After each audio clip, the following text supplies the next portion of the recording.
went on to Wembley, so a unique achievement is within Chesterfield's reach this afternoon. They're in the blue shirts.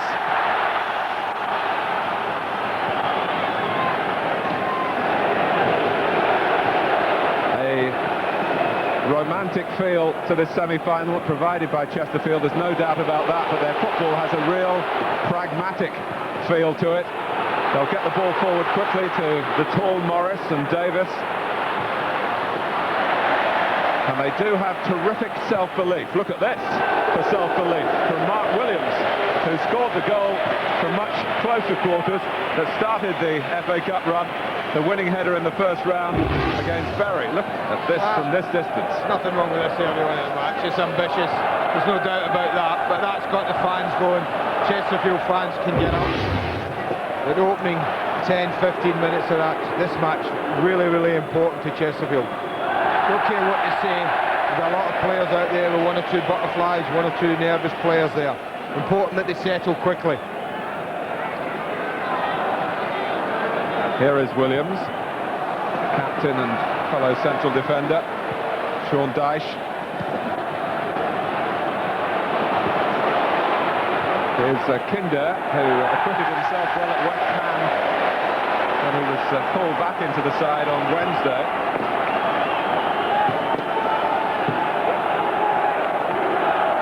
But he's only now had half a dozen games since coming into the Middlesbrough camp.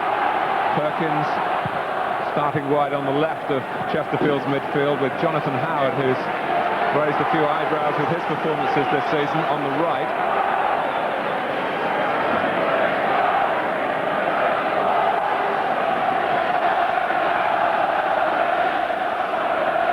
Mark Jules with the throw. Here's the player who Chesterfield considered could go man for man on Juninho, but they've felt really that a back four and a four screening in midfield is the best way to go into the game.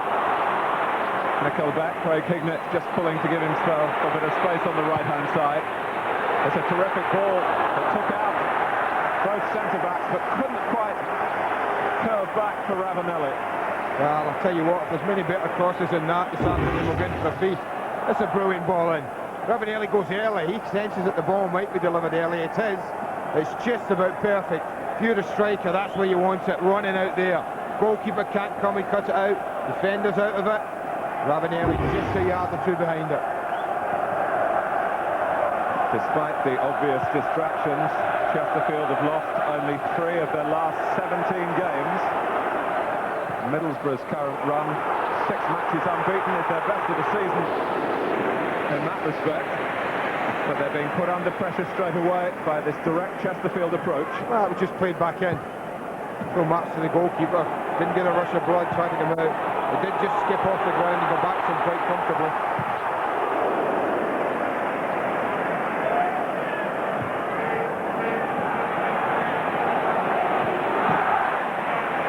It's all about pace and pressure for Chesterfield when they haven't got the ball. They cannot allow Middlesbrough to get time on the ball, to look up, pick out passes, to get it down and turn and run at them. I think that's just inviting trouble. Emerson. There's some snazzy boots, possibly a birthday present. This is Juninho, as the two Brazilians combine really for the first time. Yeah, John Howard actually get caught upfield. He had challenged the goalkeeper earlier, and he doesn't quite get back. You see him just about 10 yards behind Juninho, who just drifted into that left-sided position. That's a little warning if they needed one for Chesterfield. I don't suppose he'll get in there too many times and blaze it over. Almost a 4-3-3 formation when they get the ball. Almost saying as if they're saying to Howard on that right side, and when we get it, you go up front, form a trio.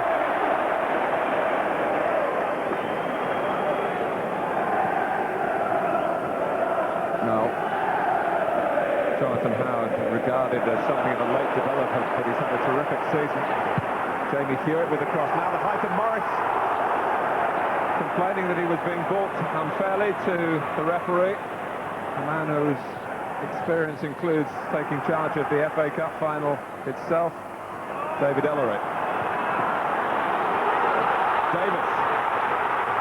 Davis goes on. Howard coming in, and it's just outside the post. Well, he didn't know much about it, Howard. He tried to use his body and turn here, and actually just catches him on the heel. And it could have gone anywhere. It goes 6 inches the wrong side of the post. It could have gone easily 6 inches the other way. This is a great run. Davis drives into the box. That's very, very close. Look at Festa tugging away at him there. But he was strong, he was purposeful. And he's a little bit unlucky, Howard. An indication, as Howard will testify, of the potential of Kevin Davis. A young man being tracked by Premiership scouts. And of course scored that hat-trick at Bolton earlier in the competition. The only hat-trick ever from a Chesterfield player in the competition proper in the FA Cup. I mean, I was talking about Chesterfield's nerves and anxiety early on, Martin. I'm thinking, I can't think of too many Middlesbrough players on show here that are playing in an FA Cup semi-final. And they're expected to win. But I suppose the counter-argument to that is they've just come from Wembley, where they've played in a final. And of course that replay to come on Wednesday. But this is the competition, in all respects, to the Coca-Cola Cup.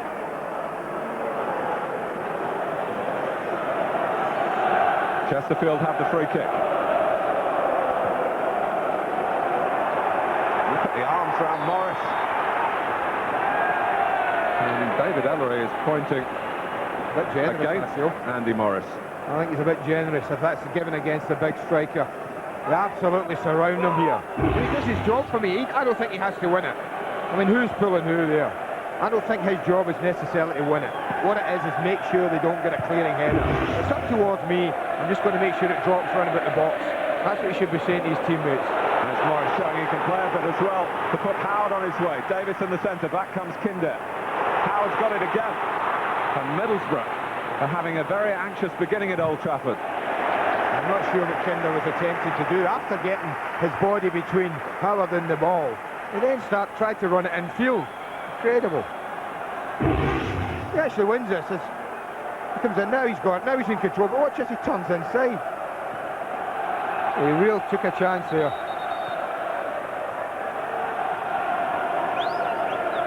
Well, David Ellery just waiting before he allowed the throw to be taken here for things to be sorted out around Andy Morris, who's the obvious target, but it's over him. Williams is there. And Kinder with a piece of clearing that I don't think would have had Brian Robson feeling very relaxed down on the bench, but Emerson has managed to at least force the play forward some 30 yards from the Middlesbrough goal. I mentioned the birthday, he was 25 yesterday, and the boots, I must say, we're seeing all shades this season.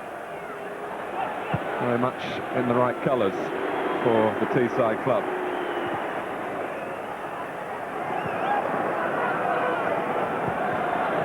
Festa. We've almost gone man for man now, Mark. You talked about Mark Jules, and I'm looking left back he was supposed to be playing, but look at that. Look at that. That's over on the far side of the pitch, right back area. Perhaps after that little scare from Janino's running shot, maybe word has come from John Duncan. Just go man for man. Morris. Talk to any defenders in Division 2 play against Andy Morris, and they'll say he may look awkward, but he's very, very difficult to operate against.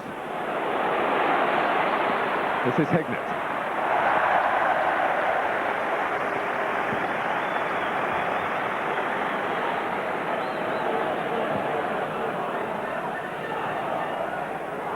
Ravanelli.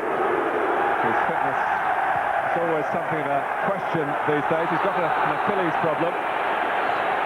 Festa's got a problem with the physical presence of his immediate opponent, this angular man in his 10th year with Chesterfield, Andy Morris. Davis showing great quality again. Curtis was closed down quickly. You wouldn't say there were two divisions between the two sides from what you've seen so far. And it's given away cheaply by Beck for the Premiership club. Howard claiming he was impeded. That's the way referee Ellery saw it. I'll tell you what, John Duncan must be delighted with, Mark, and that's the start of his front three, Howard, Davies and Morris. All three of them have shown that at different times have caused problems to Middlesbrough at the back. Morris with his height and awkwardness, and Davies and Howard with their running and confidence on the ball. Well, I think they may have taken Middlesbrough a little bit by surprise, and I would expect nothing more than this to be tossed in round about penalty spot and get after it. That's too near the goalkeeper. Ben Roberts standing in for Mark Schwarzer. Roberts, who played for the England under-21s in the recent international, and is thought of very highly by Brian Robson. No qualms about having to use him today. Hignett, who's come from the lower divisions, withdrew, so knows a thing or two about the sort of effort and determination that Chesterfield can supply. There's that little tussle, we're going to see more of that. I just wonder, after the cup final, Mark, Juninho was at pains to say he was a little bit disappointed, although he was man-marked, the fact that his players wouldn't give him the ball because they felt it was too closely marked. I think a great player like him will take it with, you know, people as close to him as they're likely to get. I'll be interested to see if they give him it a bit more today. Beck looking to turn Williams. Chesterfield was showing some concern then. Yeah, Curtis did well. He tracked Emerson back. I think it's Curtis, the number 4, you'll see, who just gets a little toe on this as Beck looks to turn. He's tracked back in there with Emerson. Tucks it away for a corner. It's been a difficult start for Middlesbrough, but they've got a corner here. And it's off the line, because Billy Mercer came out then and was far from commanding.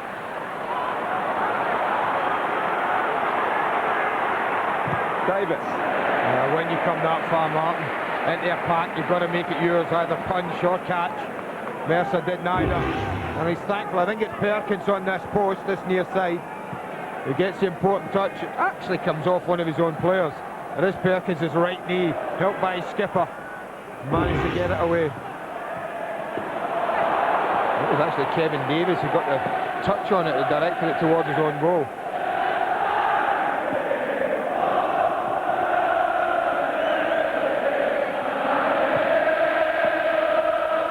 Well, the worry for Chesterfield in goal, the rib injury that Mercer had, that's given away by Ravanelli. That was an awful pass from Ravanelli. He's played that without looking. He's got time on it. Has a little look, thinks there's no one there. It's a lazy ball. He's never getting there. To be fair, that's Howard's worst touch of the match after 13 minutes. A better touch and he would really cause problems to Vickers. Oh, Dyche has let it get in behind him, and Ravanelli has got Beck in the centre. Others arriving for Middlesbrough, including Juninho, and it looked for a second as though it was arrowing into the top corner, but it was just struck with too much elevation. Well, you can man-mark people the first minute to 90, but you can't be as tight as you'd like to be all the time, especially with someone like Juninho. Mistake from Dyche. He's not looking for Juninho Ravanelli, he's looking to tuck in himself on his left foot, but he overruns it a little. Juninho takes it over. Always looking to go over the bar. Hit the target, correct, sir.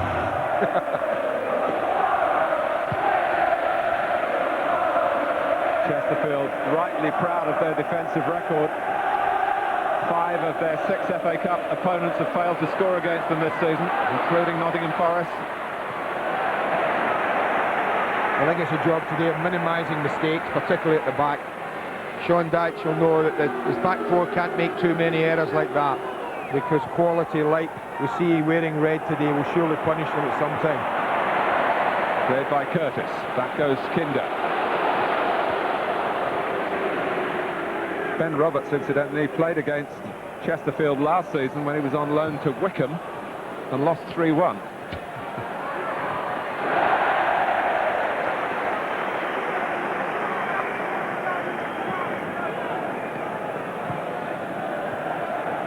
Ravanelli. They must have thought he'd won Middlesbrough's first major piece of silverware. last Sunday.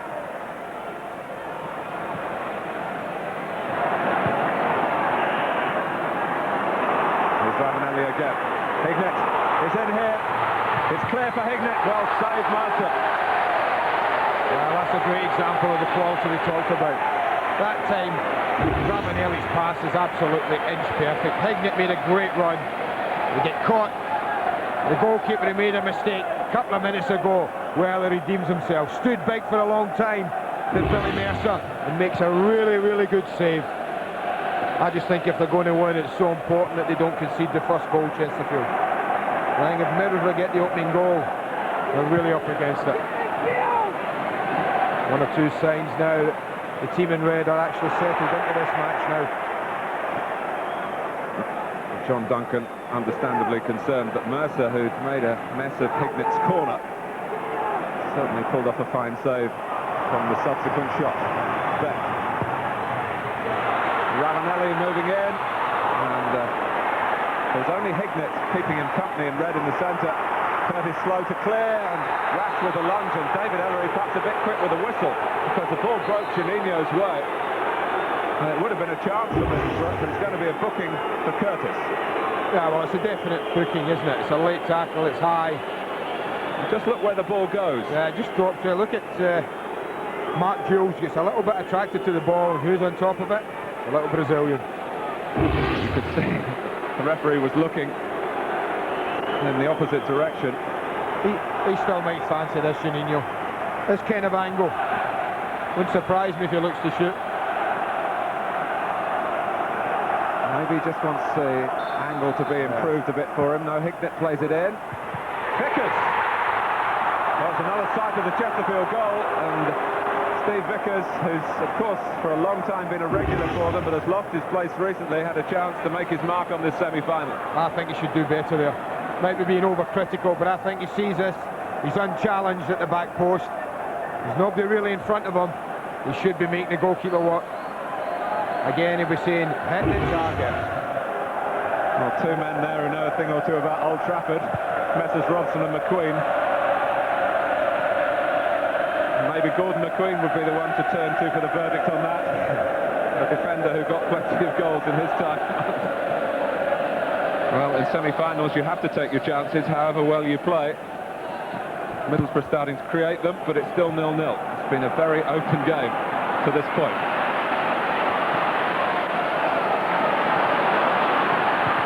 Jules.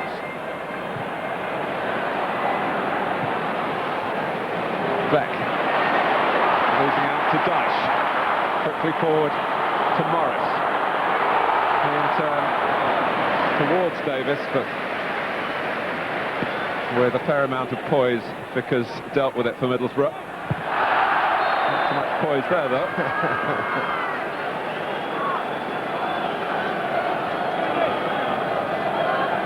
John Duncan behind the glasses, giving him a scholarly air. He did go into teaching after being sacked as manager at Ipswich, but Chesterfield lured him back into the game for a second spell at Saltergate, and he must be glad that he accepted the offer.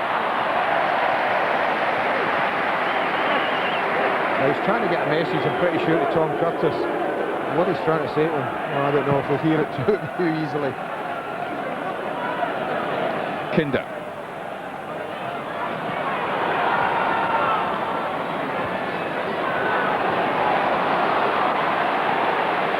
Jules running with Juninho, but not preventing the pass to Emerson. Jamie Hewitt stretching to intervene. It's back in Hewitt's territory again with Hignett. Beck. Ravanelli! Well, surely they're going to get one in a minute, Andy. Well, I can't believe how many times they missed the target. That's 5 good opportunities, and only Hignett has made the goalkeeper work. And again, this is a chance. It's left side. All right, it's a volley. He has to rise to it. It's awkward, but you'd still expect someone like Fabrizio Ravanelli to be making the goalkeeper work.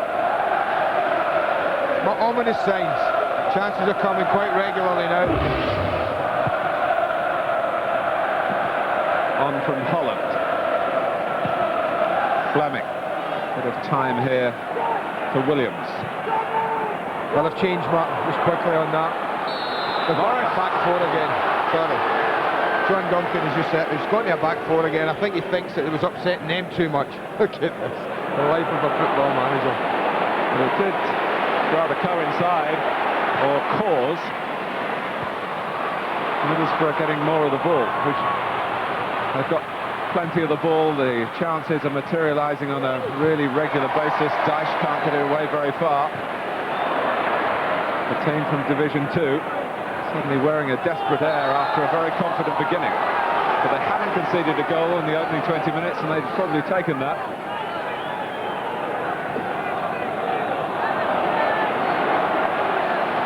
Juninho, Ravanelli. Great cheers from the Chesterfield fans. Sean Dyche won that little duel. Chester, look how far forward even the defenders are for Middlesbrough. Chesterfield really penned back. Well, this is more like I expected, Martin. I expected Middlesbrough to dominate possession, to push Chesterfield back, and Chesterfield to defend deep and in numbers, and just hope that they could pinch one. And I think that's what the game's settled into now. Well, Middlesbrough do have a team, a starting 11, assembled at the cost of around £23 million. The starting 11 for Chesterfield cost less than £350,000. 5 of them signed on free transfers.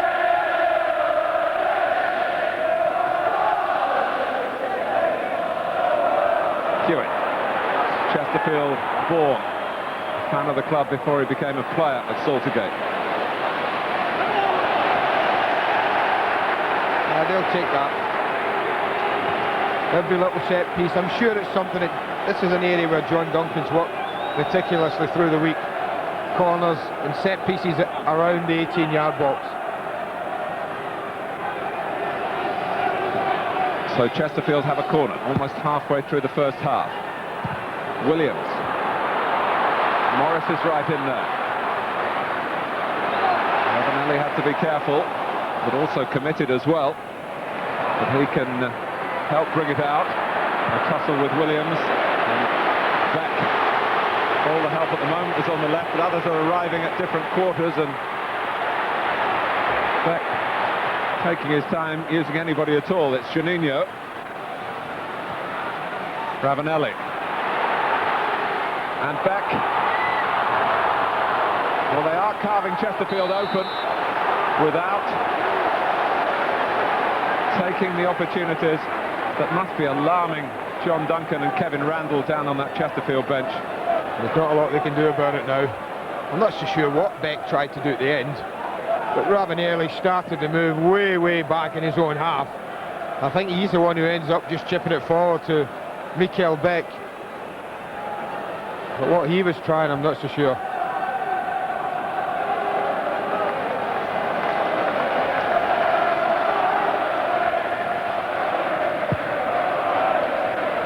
Well, that doesn't surprise me, the possession stat. Fleming.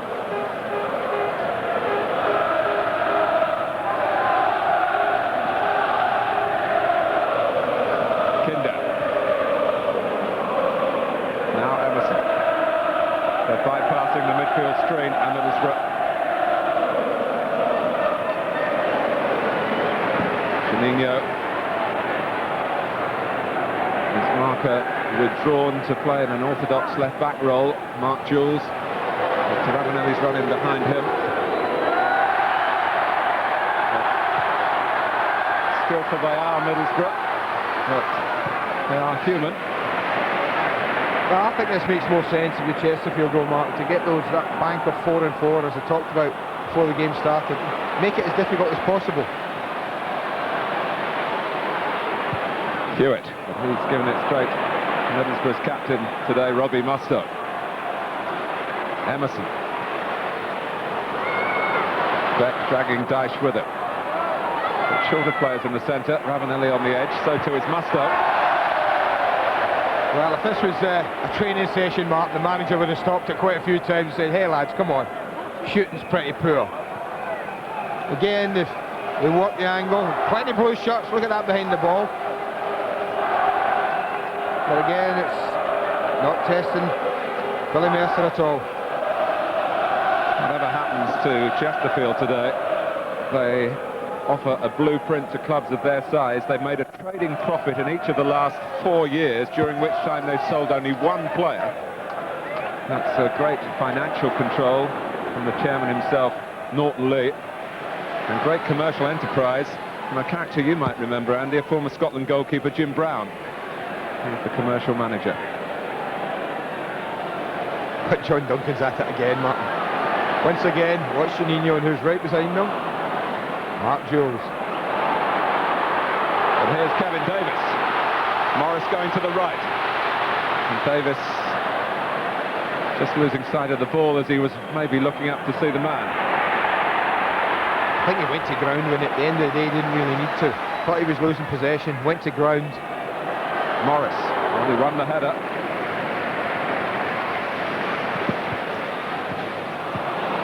Curtis. Davis again. It's a goal kick. Well, his contract is up at the end of the season. Like a sensible young man in his circumstances, he's awaiting to see what the summer might bring. Well, much more cup-tie football to come for you on Sky Sports. Monday night, second Scottish Cup semi-final, Kilmarnock against Dundee United from Easter Road in Edinburgh. We start at 7, Sky Sports 1. And on Wednesday on Sky Sports 3, the replay of the Coca-Cola Cup final from Hillsborough. Middlesbrough with another chance to crack Leicester.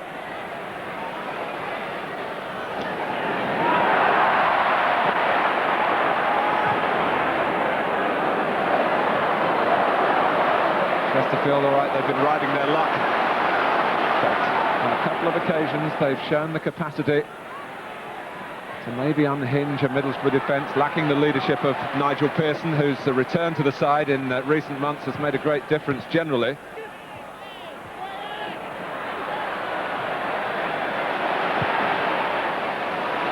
There's Juninho with Jules at his back this time. Ravanelli. He was a bit fortunate that it ran on to Hignett. No one on the left for Middlesbrough. Beck. Hewitt is the defender. Beck's cross is a very sensible one, and Chesterfield haven't cleared the danger yet. Ravanelli. Hignett. And Holland claiming that Hignett was trying to con the referee, then David Ellery wasn't conned. If indeed that was the intention of Hignett. But Hignett has to scale who defender that goes to ground in front of him. I don't think there's any contact, but it certainly goes over him quite theatrically. But the referee was quite right.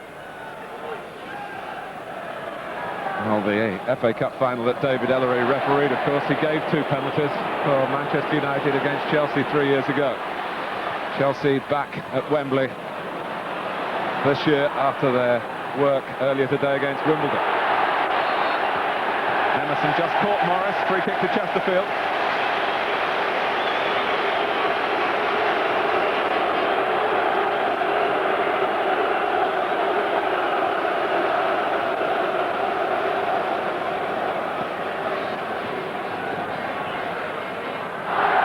Played down the side for Davis.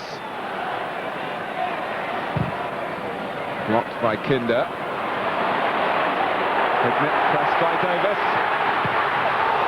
And the problems here for Roberts against the challenge of Morris.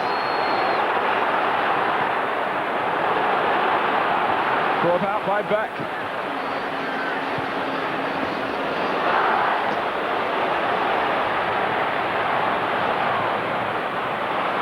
Well, for all their domination over the last 15 minutes or so, Middlesbrough can take nothing for granted here. Well, we've talked about Chesterfield riding their luck. Middlesbrough rode theirs then in that moment. Muster. Ravanelli.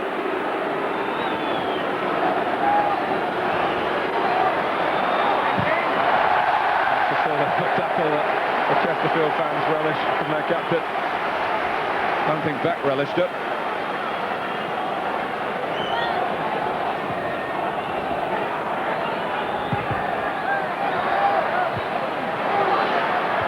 Middlesbrough have only lost one cup match this season, but it was oddly against the team from Division 2. The second leg of the semi-final in the League Cup against Stockport. And who knocked Chesterfield out of the League Cup? The same Stockport county.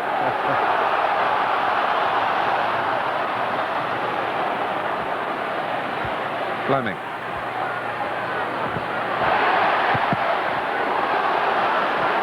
Well, they certainly don't lack determination, the Chesterfield team.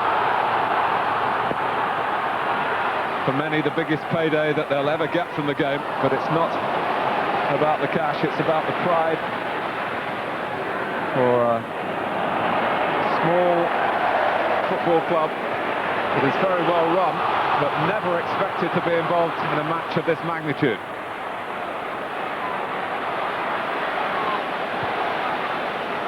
Emerson into Beck, at his back was Williams. Just wanted to be holding that up, Beck, looking to just flick it first time. Emerson wanted him just to get hold of it, protect it. Look at the room that Musto had in midfield. The problem is that the Chesterfield midfield are so worried they're defending very, very deep, drawing Middlesbrough right onto them. Surely can't be a part of the plan.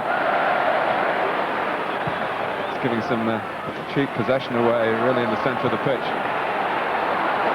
I think they've got to do that, Martin. I think if they come out and spread the game, if they're too much, particularly when Middlesbrough settle on the ball, they'll just get picked off. But you don't want the midfield men in the middle of the back line as well, Andy, do you? Well, they've been back there inadvertently, but I think when they set up now, I think it's important that they just drop off as a unit and make life difficult. I don't think they want to come out and spread it, no. They'll just get picked off by passes and movement. There's a stray ball from Emerson to the broad chest of Paul Holland, who has played for England at under 21 level.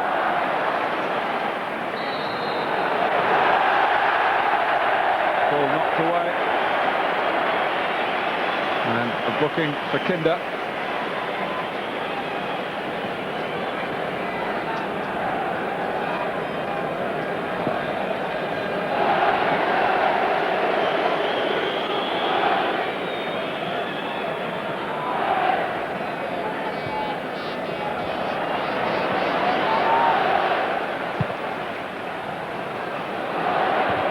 Morris.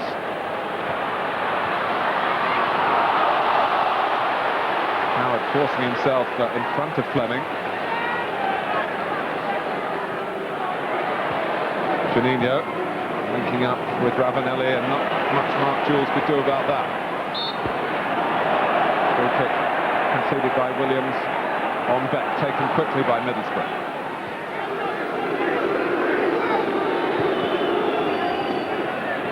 Hignett, Emerson, nothing left of him. Chesterfield had to get players out to close him down, and Holland did that well. It broke for Curtis to find Davis. Now, the most important part of the way they're playing is when the ball comes up to Davis like it did then, is that they can't give it away too cheaply. They've got to buy a little bit of time somewhere. Ravanelli, Beck. Goalkeeper says that's mine. I think they've done all right, Chesterfield, I tell you.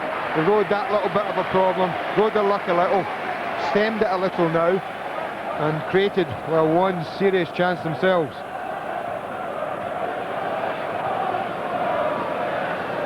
Just trying to keep you up to speed with what John Duncan's doing out there. Definitely gone man for man, and then almost playing 3-3-3 up ahead of that. 3 defenders, 3 in midfield. I think he's trying to go against Musto, Emerson and Hignett. And then he said to Davies, you play right side.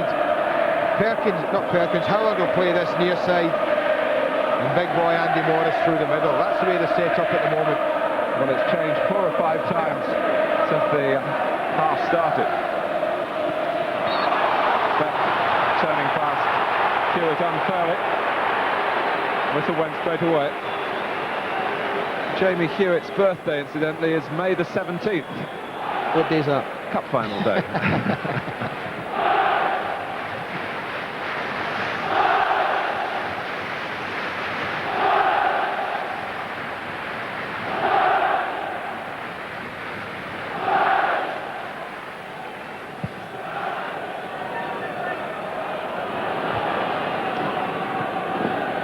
Holland have another go at it.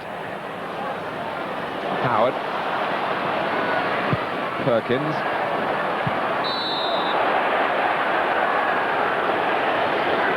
Usual form of superstitions prior to a match like this. Andy Morris wearing the same clothes to come to the game as he's done in other rounds. Lucky ties for Jonathan Howard and Chris Perkins.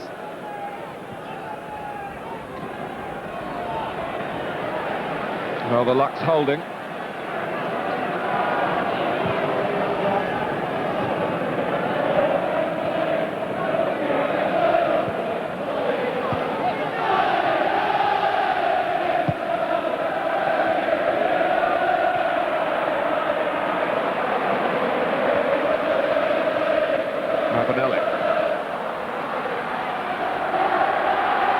Show his own strength. Emerson drilling it in towards Juninho, didn't quite come off. Well, but plenty of blue shots. I mean, that's a good thing, that they've got to get through so many. That's eased on by Morris, not the first time he's done that to good effect. Davis, cut back. And they've got a problem here because Kinder will be off. Already booked, he's got to go. Absolutely no doubt in that. Middlesbrough are down to 10 men. Well, there can be no argument about this. It's bad defending, tries to win the ball, and once he's away, look at that. I mean, that's a bookable offence. There isn't any doubt. The referee's decision's an easy one here. David Ellery has no option but to reach for the yellow card. He's off. Well, what a sensation in this semi-final. The Premiership team have lost a player.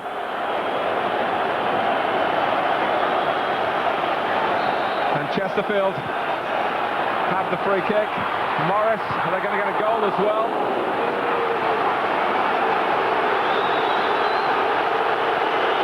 Well, the thing would be now, Martin, to get as much pressure on now before Middlesbrough can reorganise. The one person that's missing there, Nigel Pearson, you mentioned him earlier. He would be organising just now. I'm not so sure they've got someone out there who can. Ravanelli helping the defending. Juninho on the edge of his own area. They're all back, Middlesbrough. Ball to the left. Chase on for Hignett. And a worthy chase too. And he's fouled by Jules.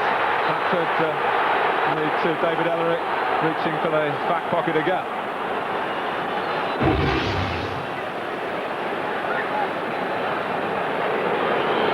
Well, David Ellery actually sent off a player in a semi-final 2 years ago, Manchester United's Roy Keane, in that replay against Crystal Palace. And he was certainly within his entitlement to send Kinder packing today. Well, just at the moment they've tucked Robbie Mustoe, Martin, back to the left-back area. They've got Clayton Blackmore, of course, went all the way to Wembley with Manchester United in 1990, and he's going to come on. Well, someone's got to be sacrificed. That's so they can keep the back four intact, Martin. Most important part of your game is to make sure the back four's intact. Mikael Beck's been sacrificed. It's as simple as that. Nothing to do with anything else. Blackmore, I'm sure, will go into the back four, probably at right back. Maybe Fleming then go across to the left back area. That would be the sensible thing. Blackmore's just going straight across, actually. But it's got to be right. You've got to keep your back four intact, and somebody's had to be sacrificed to do that. Well, what price Chesterfield now against 10 men? 6-1 at the start. Rank outsiders, of course. And ball by Holland, right in front of the referee. Remember those three things we talked about right at the top? I felt would have to go right. Chesterfield would have to play very well. I think they have done. Middlesbrough would have to play poorly. Well, they haven't done that, to be fair to them. And decisions, big decisions, would have to go their way. Well, that was a big, big decision. And it's given them an extra man. But it hasn't given them the game.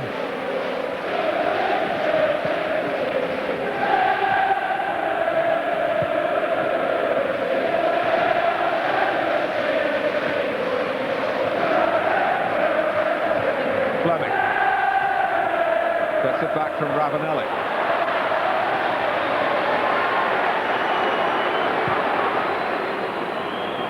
This is Hignett. Mustoe.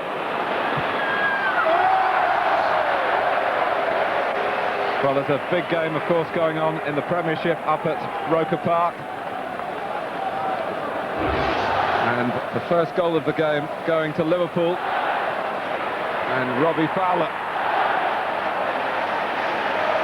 Remember, Liverpool have a week that begins today up in the northeast. Then they play at Everton on Wednesday. And at home to Manchester United, which you can see live on Sky Sports next Saturday morning. But a good start for them, and Sunderland, of course, now in the bottom three. But Chesterfield with Perkins not quite showing the poise in possession that his manager might have hoped for. I actually think both managers will be quite happy to get to half-time now, Mark, because John Duncan, I'm sure, is trying to get through to his players. Will be thinking, right, how do we make use of the extra man? It's not as easy as it might sound. I think Brian Robson will obviously want to get his players settled again. Just think of the work that Middlesbrough have had to put in recent times. All their games being played under pressure, of course, with the problems of avoiding relegation. Extra time at Wembley last Sunday, a vital match at West Ham in midweek. And now there's extra work to be shared out after Kinder's departure. Morris, strong with his back into Fester. Davis. How the Middlesbrough players can boo Davis, who was the player tugged back by Kinder in the sending off incident. Well, that is being partisan, of course. But it wasn't a case of Davis trying to get an opponent sent off.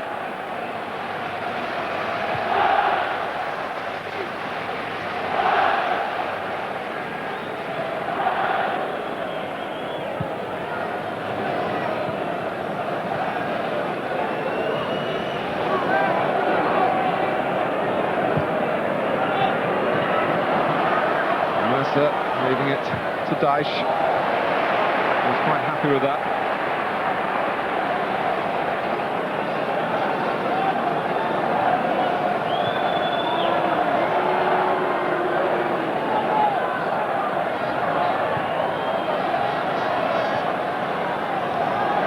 Juninho.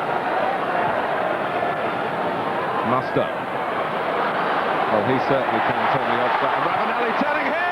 Well, Mercer just could look and hope that it was going to go outside the junction between post and crossbar and not into the top corner. Well, he could hope, but I tell you, Tom Curtis was praying here. Sloppy, edge of his own box. I thought from here that was nestling in the top corner. Too. He does everything almost perfect, Ravanelli. Doesn't even look, he knows what he's trying to do. It actually takes a slight deflection, you know. Just ever so slight, and you see it in slow motion there. And that might have been just enough to take it wide.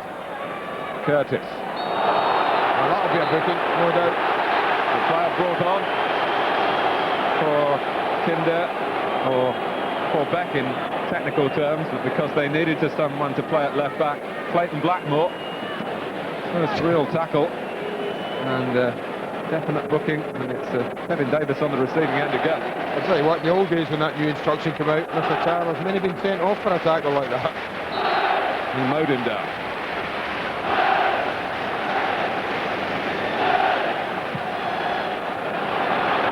Roberts opting to punch. Curtis to put it back into the thick of things.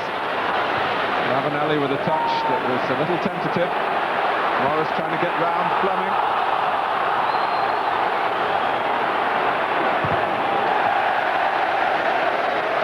Yeah, and there, any time the ball's in there, there's a little bit of panic in that defence in the central area.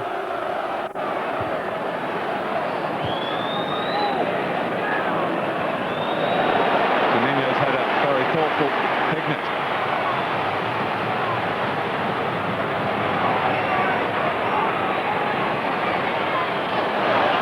Got something on the ball in the tackle, and then there was a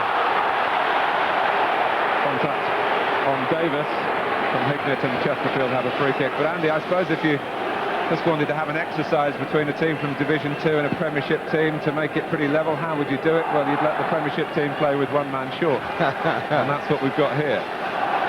But Brian Robson still coming to terms with the circumstances.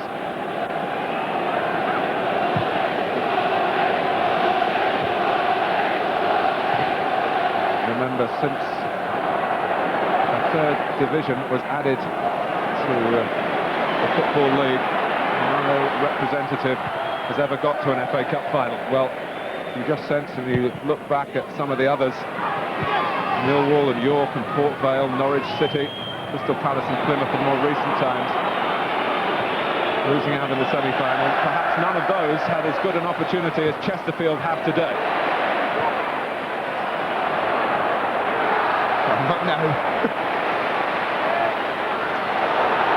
Curtis.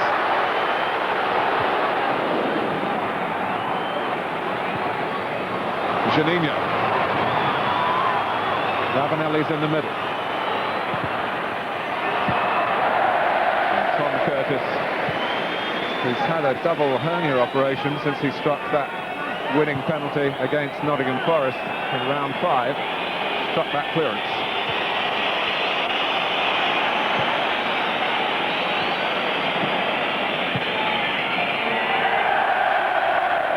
Stoppage time at the end of the first half, which has been jam-packed with incident.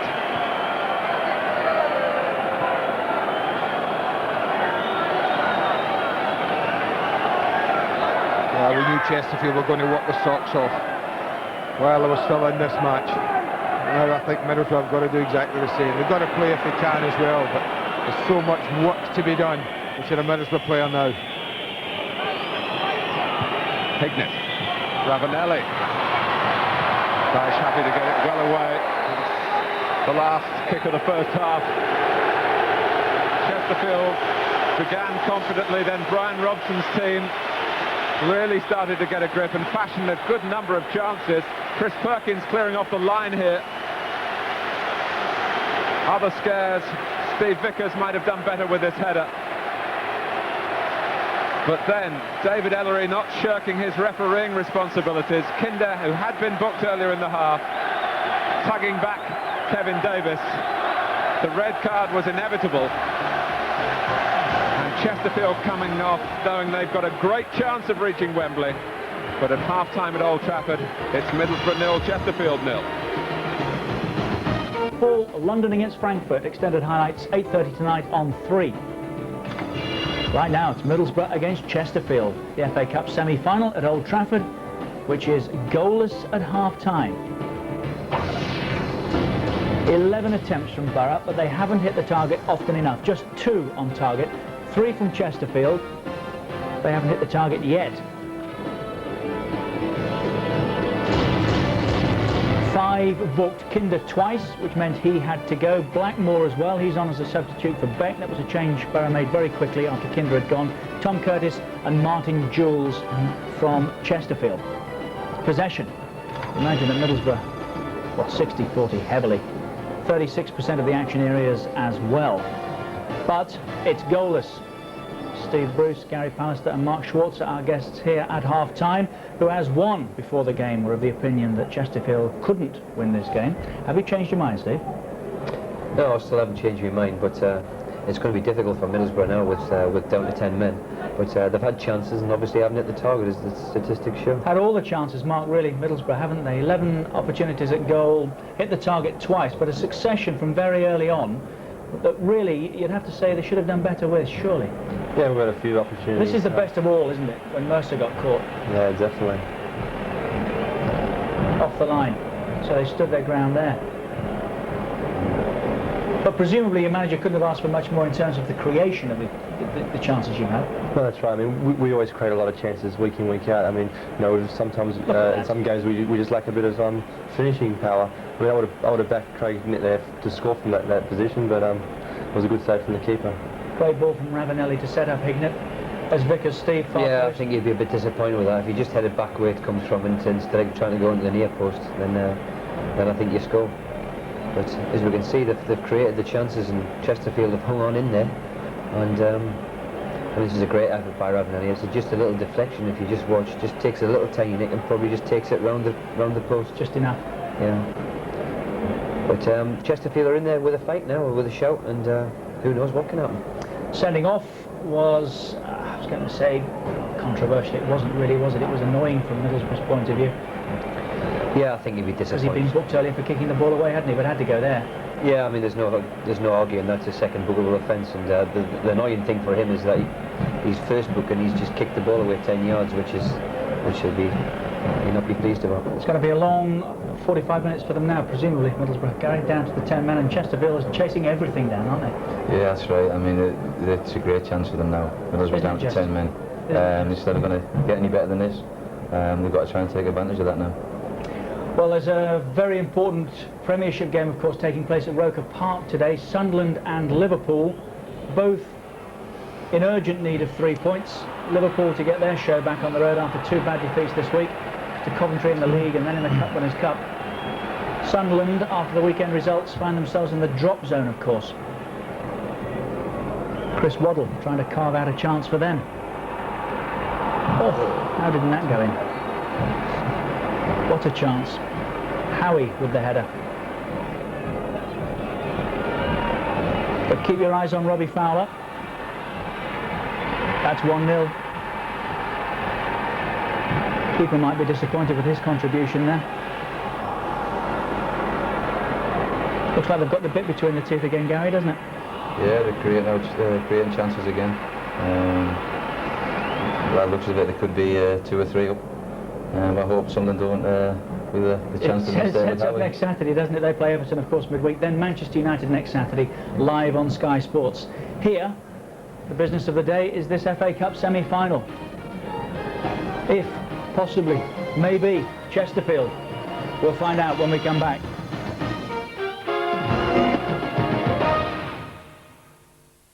Raptor 204, you are clear for landing. Commencing approach. Flaps down. Gear down. Get your hook down, Marilyn. Hook down. You're low. You're still low. Give me some attitude. Come on, Isaacs, get back on the glide slope. I'm flying manual. Power's come off. Power. Power. Wait up.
Put your hair at risk every time you wash it.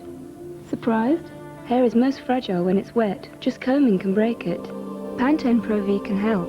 It actually makes hair stronger, so it breaks less. Provitamin B5 nourishes at the root and penetrates all the way to the tip. Pantene gives hair a healthy-looking shine and makes it stronger. Pantene Pro V, for hair that looks so healthy it shines. Stronger hair breaks less. This is Ronsil Varnish. Ronsil Varnish is easy to apply and gives any wood a beautiful, tough finish. I used it on my hull, and it gave me a finish that was beautiful and tough. So if you want your wood to have a tough, beautiful finish, use Ronsil Varnish. It does exactly what it says on the tin. In Sega Saturn Manx TT VisorCam mode, when you feel the tyres screech, you know you've hit the limit. Qualify for a superbike and complete the course at the highest level to get involved in something a bit alternative.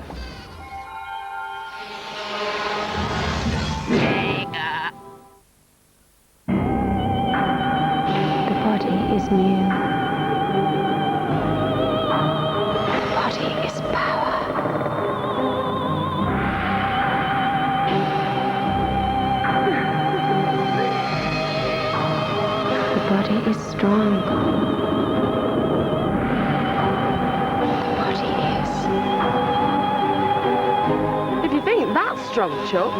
Try lifting one of these. Hey, Tarquil, are your trolleys on right way round? New Manchester Gold from Boddington's. Sure it upsets the neighbors, because they can't play like me. They thought it was all over, but they were wrong. Now the drama is to continue. Leicester v Middlesbrough, Wednesday at 7, live on Sky Sports 3.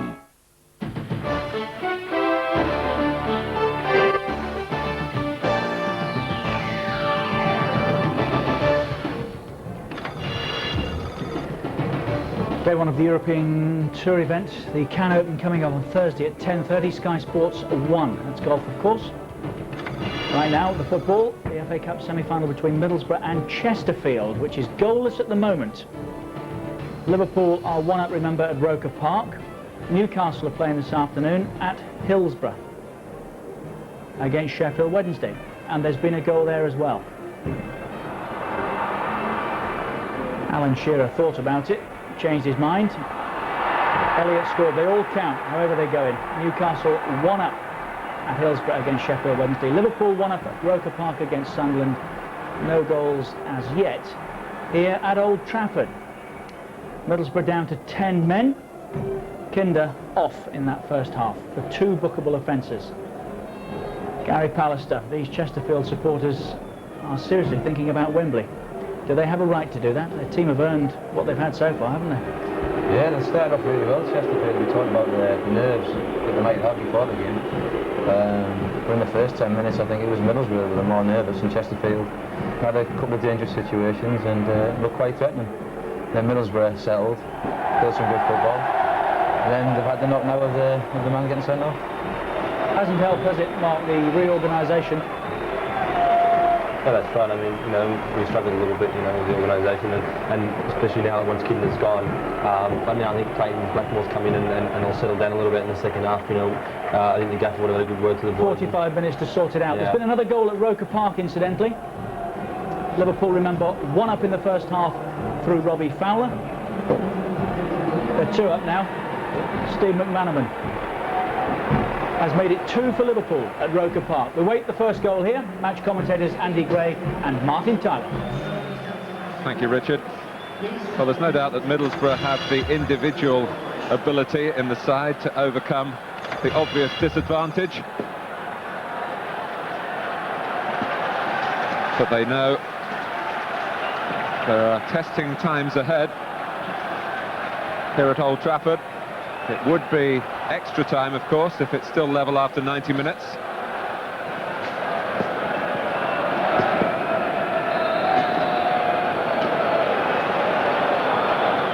And there's Davis straight away dispossessing Emerson. Morris. And not the start to the second half that Brian Robson would have expected from his players. I can't believe Emerson there, Mark. I honestly can't.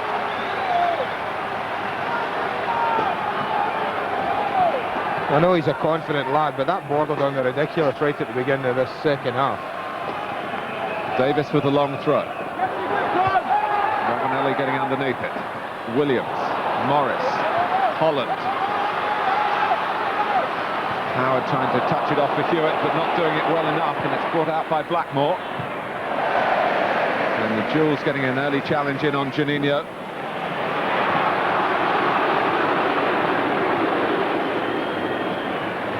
Fleming.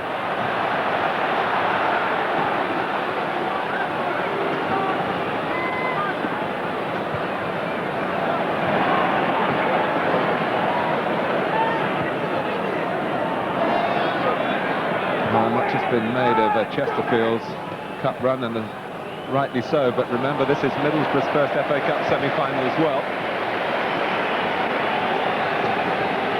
We've talked a lot about Chesterfield, haven't we, since Middlesbrough went to 10 men. Like, can they do it now? But I still think Brian Robson would have been stressing to his players at half-time, all right, we are down to 10 men. But as I look around this dressing room, we surely would have been saying there's enough talent here that suggests to me if we keep it tight at the back and we're disciplined there, we can still create problems, we can still create chances, and I expect us to win the match. And I think they'd have been saying pretty much that.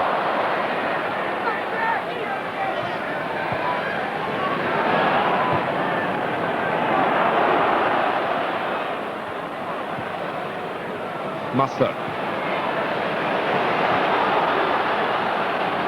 But there were already signs since the sending off that Chesterfield were able to get in touch a bit more in midfield, which they were finding very, very difficult 11 against 11.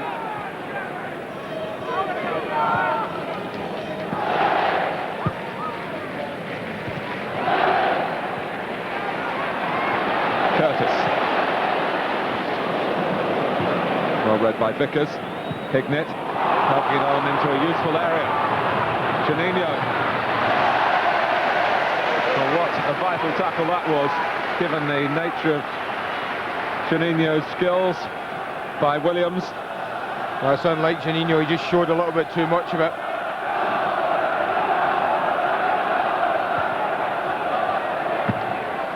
Blackmore biting it.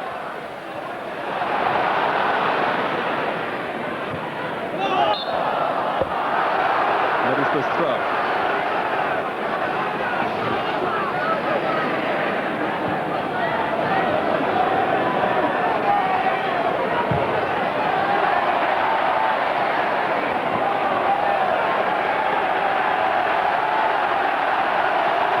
It's amazing to think that 10 years ago these two clubs were side by side in Division 3. Middlesbrough overcame really critical times in the mid-80s and rebuilt, and now have their finances at a very high level. Chesterfield have pretty much stayed put. They operate within their budget, and just occasionally something totally exceptional crosses their path. There was a League Cup victory against Middlesbrough back in the 80s that they remember at Saltergate, but here's Juninho looking to spoil this semi-final for them here. Emerson. Well, in the end, he was going to run into some sort of contact. Well, he doesn't even think it's a free kick. Well, certainly I think he nudges him out the way. Yes, I wonder if it was for a moment what Dyche was doing, but he was walking out to suggest they should square up for a goal kick. But a free kick it is. Can Ravanelli produce something spectacular here? Can't get it past the head of Hewitt. Good defending.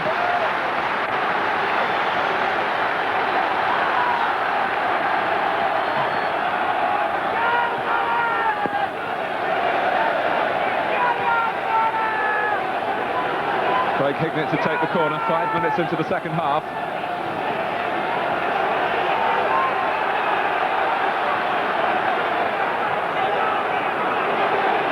And the ball is properly placed. Festa lining up for a move towards the near post. Vickers going to that area as well. Behind them Ravanelli and Morris for Chesterfield. One player they wouldn't have wanted to head it down to would have been Juninho. Musto. Cut out by Perkins. There's even more atmosphere you sense in the second half, with the respective sets of fans getting a better view of the attacking side of each team's play. Lovely work from Emerson. Oh, Juninho tried to get in front of two, did get in front of two, but couldn't reach the ball. Brilliant work from Emerson. On from Davis. Musto. The long ball for Chesterfield comes from Curtis. Davis heading it on brilliantly. Howard's got a chance here. That might, just might, have been the chance that would have made John Howard a hero and taking Chesterfield to this year's FA Cup final. It is a good chance. It's as good a chance as we've seen in the match. Gets in behind Festa. He's got a clear shot at it. He's just unable to keep it down. He hits the target, he must surely have scored. Well, Davis put it into a perfect area for Howard to latch onto. It wasn't the perfect shot. Juninho. Here comes Chesterfield again with Jules. Davis wants it to feet. Middlesbrough getting players around the ball. Emerson off the head of Curtis. Will spin away for Hewitt. Davis wanting it again, but Hewitt looks further forward for Morris. Now it goes to Kevin Davis. Just put off by Vickers initially. Emerson, whose trickery hasn't paid off this time. Hewitt can't get the cross in. No, they get away with that, but there's a time and place for flicking it about. It ain't on the edge of your own box. In from Hewitt. Well, it's no exaggeration to say that Chesterfield had the opportunity here to make this the most famous FA Cup semi-final of all time.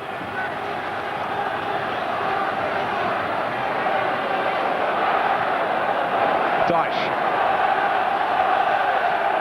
They've just got to keep doing what they were doing, Mark. I mean, I don't like the way they're just popping it about. Why stop playing it in there and put them under pressure? I mean, that's the one thing. Once they start to believe they can pass it about, no. They've done all right the way they've been playing. Carry on doing it. That's better. Howard behind Blackmore. Davis! It's a goal for Morris! It's a goal for Andy Morris and Chesterfield! In the 9th minute of the second half. He won't get an easier one, but he'll never get one that'll get attention like this. Well, they suddenly lengthen it, like they should have been doing. Howard does brilliantly against Blackmore. Look at Davis, I want it. He can't quite get there. Roberts makes it. Well, that's a great save. If ever a goalkeeper needed a bit of luck, it's there, because that's a fantastic save. But does Andy Morris care? No, he does not. Not one little bit. It won't be the best goal he's ever scored. I'll tell you what, it'll be the most memorable. So here's Hignett. Ravanelli. The team from Division 2 lead at Old Trafford in the FA Cup semi-final against the 10 men of Middlesbrough. And this is Jonathan Howard. Everyone in a blue shirt wanting the ball. They believe this is their day of destiny. Davis. Here's Perkins. Fleming comes out to try and close him down. Perkins looking to skip past him. It's a goal kick. Well, let's get a chance to catch break here. I think you can't believe it. You know what he wants that clock to say, Martin? 85, not 55. So one thing Middlesbrough have in their favour. They have 35 minutes, so there's a goal. They passed it about a little bit, middle of the park for a while, then lengthened it. Can I just make one point here, Andy? Clayton Blackmore already booked, and he couldn't be too robust with his challenge. But look at that, they get a little bit of luck. They've needed it. Who's to say they've not deserved it? I can't believe he's not emotional. I can't believe it. His ambition, Morris. Oh, it's Davis!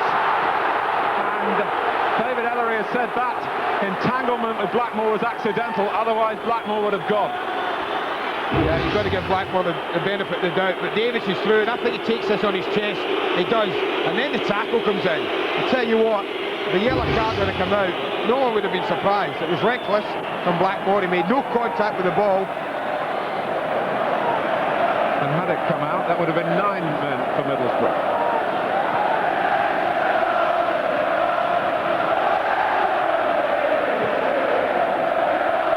Out. Now look at that. There's no doubt Middlesbrough dominated in attempts at goal, but look at that. The one on target. And how vital that might prove. Brian Robson Virtually on home soil here at Old Trafford. He brought the FA Cup back here 3 times as captain of Manchester United. But his team are in the toils.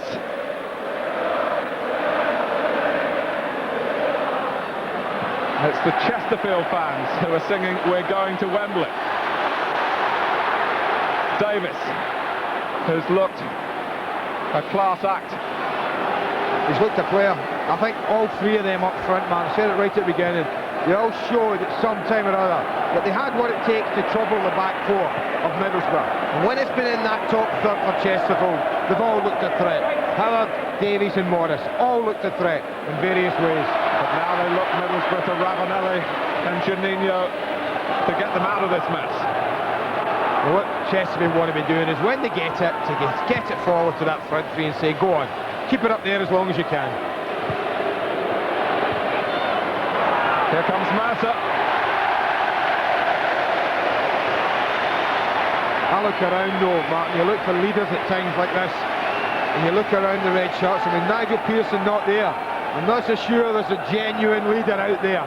Someone who's going to take his team by the scruff of the neck, who's going to slap a few round the head a bit and say, come on, don't you realise what's at stake here? Because that's what's needed there. Hewitt. That's what's needed from Middlesbrough, and Juninho working back. Musto as well. Hewitt hasn't given it up, scraping it forward. And the touch from Festa takes it out. Another of the men brought to Middlesbrough for 7-figure sums. But money doesn't buy you everything in football. Well, no matter what level of football you play, you earn the right to play. It's as simple as that. Whether you cost 7 million or whether you a free transfer, that many of John Duncan's players are.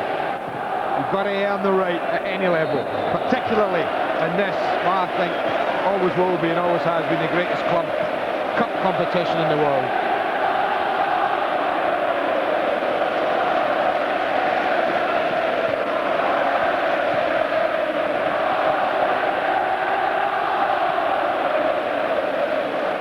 Ravanelli twisting it back to Juninho. Great stop by Hewitt, and Morris.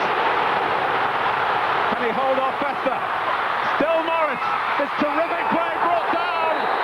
David Ellery thinks and gives Chesterfield a penalty kick.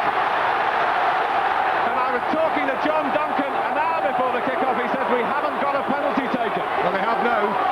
He's shouting Dyche, I think. He's shouting to the captain. They're all looking at each other. Come on, who wants it, lads? They're looking around. Someone step up, put your foot through it. But this is the incident. Festa, he muscles out. Keeper goes to ground. I think the goalkeeper's unlucky, I have to say. I think the big lad earned the penalty. Well, let me tell you, Tom Curtis scored against Forest from the penalty spot to win the 5th round tie, but he's missed 2 since then. And he's passed the responsibility to the captain. Well, if you're not sure, lad, the only ones I can offer that, just smash it. Sean Dyche. He smashed it all right. Chesterfield lead Middlesbrough by 2-0. Well, it was an amazing scene, Mark, when we were watching that replay.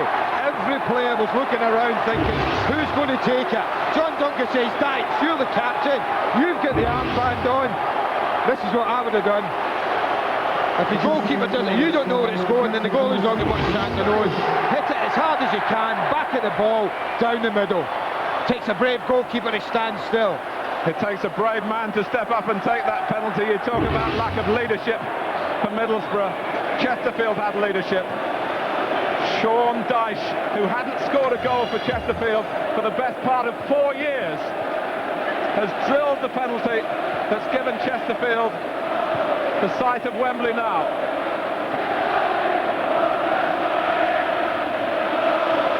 But what about Andy Morris's composure to go on and take on the goalkeeper? I said that. I thought it might have been a little bit of a harsh decision. But first and foremost, he had to muscle out an international centre-back. He did that quite convincingly. Festa was left floundering. Simple as that. But I think he got a little bit of luck. Again, I said at the top, big decisions need to go their way. That was another huge decision that went Chesterfield's way. So Middlesbrough, in simple terms, need 2 goals in less than half an hour, even to take it into extra time, and they've got to try and do that with 10 men. Chesterfield hold all the aces. You just feel that Alan Moore's got to come on, Mark, sooner rather than later. I can't believe that, you know, if he doesn't get him on as quickly as possible. Mercer, sure-handed. Middlesbrough are short-handed. Well, you couldn't have, really, greater extremes of emotion. But this isn't a dream, Mark. This is in the realms of fantasy. I have to say, if you're a Chesterfield supporter, unbelievable. Unbelievable. But this has been an extraordinary year in this glorious competition.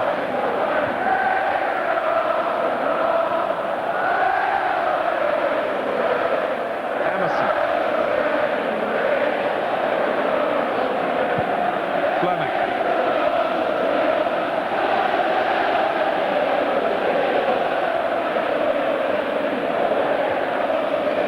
Middlesbrough need some cool heads, but they need some creative play. And that'll do for Chesterfield in these circumstances. Well, they're down, Middlesbrough, but they're not out.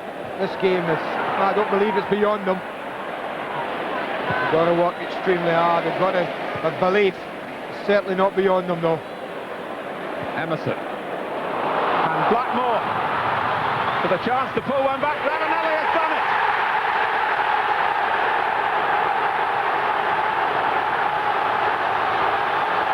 Well, it's not beyond them, even less so now. So important for Middlesbrough to get the goal back. Great run from Blackmore, who goes really untracked for about the first time in the match. Somebody goes to sleep. Emerson's ball's a super one. Look at this. Not his strong side, but he plays a great ball in. That's great delivery.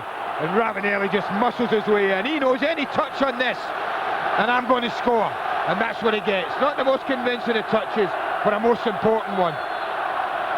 Game on. 28 goals this season, 14 of them have come in cup ties.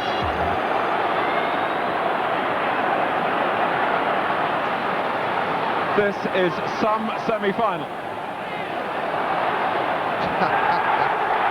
The mood has changed on the far side. Love it.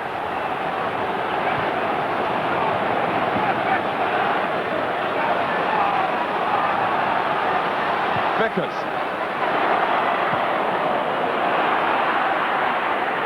How will Chesterfield react? Blackmore. This is Robbie Muster.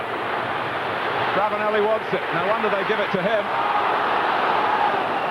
Better ball to him, Mark. The ball must have played back to him. He played it too near him, too much under his feet. If he'd have just played it a yard in front of him, then he could have just stepped onto it. Look, he just plays it straight back to him. He has to touch it. And that gave the defenders an opportunity to get the block in. He'd have liked to have hit that first time, Ravanelli. Morris. The onus on Chesterfield to keep Middlesbrough occupied and not to just retreat. And Davis is doing just that.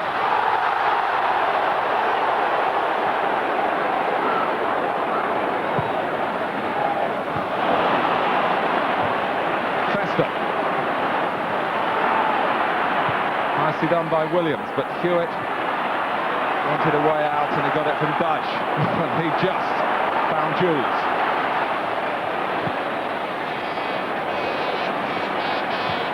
Well, the Ravanelli goal rattling Chesterfield, but they're trying to produce a positive response to having their 2-goal lead cut in half. Jules.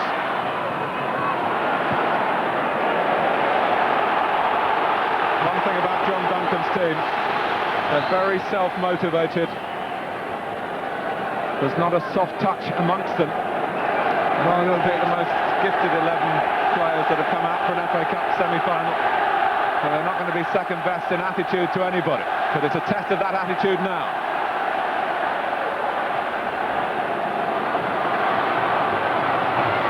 As Ravanelli draws Dyche out of the centre. And plays a brilliant pass for Juninho, and Mercer is required again and doesn't fail Chesterfield. Well, the quality of that move was first class.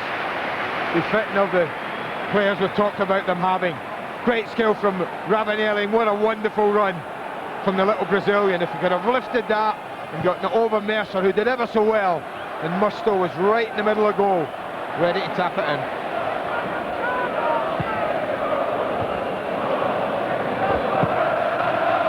Davis could dart in behind Fester here, who showed good powers of recovery.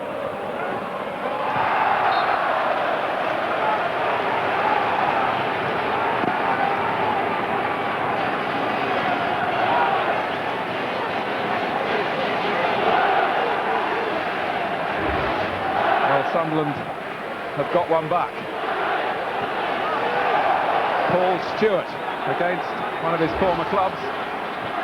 Sunderland 1, Liverpool 2.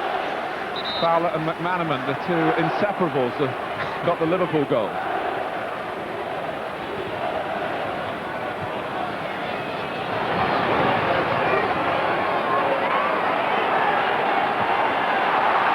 This is Davis. Stewart is there. And it comes for Howard. Can they get another one? Off the other side of the bar. Linesman's flagging. Linesman has got the flag up. He's given the goal. Linesman's given a goal. What is the referee giving? Or is he giving offside? This linesman was flagging and then ran away to the halfway line. What was going on there? Is someone offside? No. He's certainly not offside. Fleming's playing him on. Now, does this cross the line? The linesman said it did, but it's not been given. Well, Alan Sheffield on this near side put the flag up and then took it down again and presumably agreed with what David Ellery did to restart the game. Well, I'm a long way away, Mark. My reading was the linesman signalled, that's a goal, and immediately was sprinting to the halfway line to take his position up for a restart. David Ellery, well, I'll be interested to know what he gave. I'm amazed. Didn't look to be anybody offside. Jules. Well, that was optimistic. He got two to his left. But certainly as Howard's shot came down off the underside of the bar, the flag was up.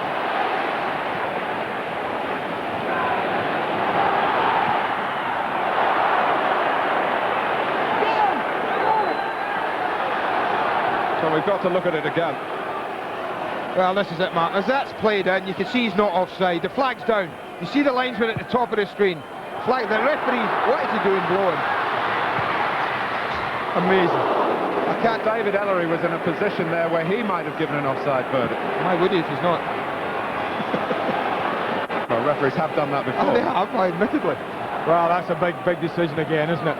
And this time it hasn't gone Chesterfield's way. And here's Janino. Penalty for Middlesbrough.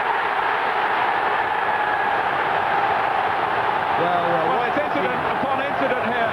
What a game. Full of incident.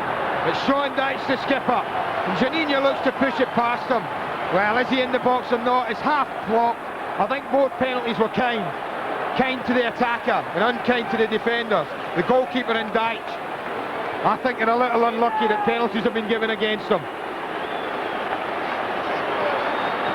It's Craig Hignett to take it. And Middlesbrough, who looked down and out, 2-0 down, are back at 2-2. And they've done it with 10 men. Well, it's not the best penalty I've seen, but it's in the net.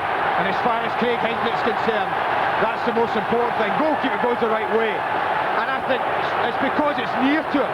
Actually goes under his body. Look at that. Goes under his body. Had that been a couple of feet away from where they saved that, just didn't get down quick enough.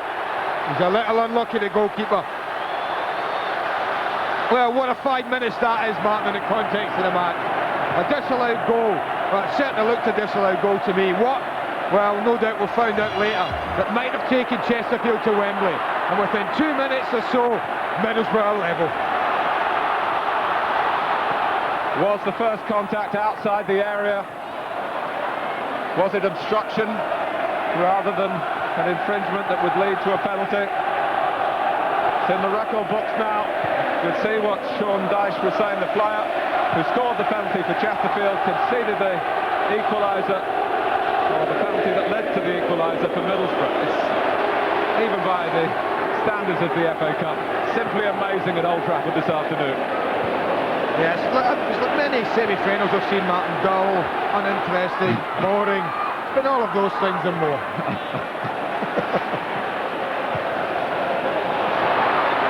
Taking it again.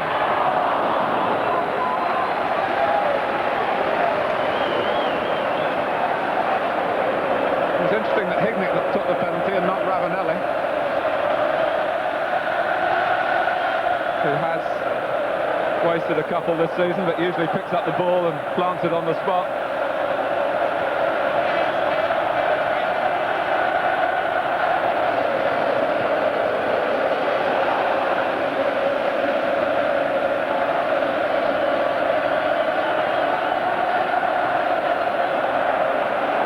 Oh, go and call it then, Tyler. You're good at this. What way is it going? Eh?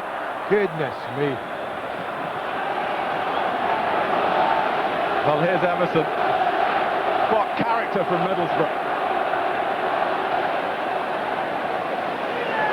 I'm sure a lot of the neutrals would have put themselves in the Chesterfield corner before this game and gone along with that, but you've got to hand it to the Middlesbrough team.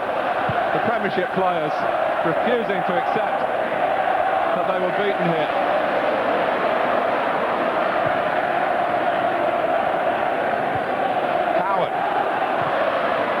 Who's had, even regarding the fact that the ball hit the bar and maybe or maybe not crossed the line and maybe or not should have been given a goal, he's had two good chances that he hasn't taken, Jonathan Howard.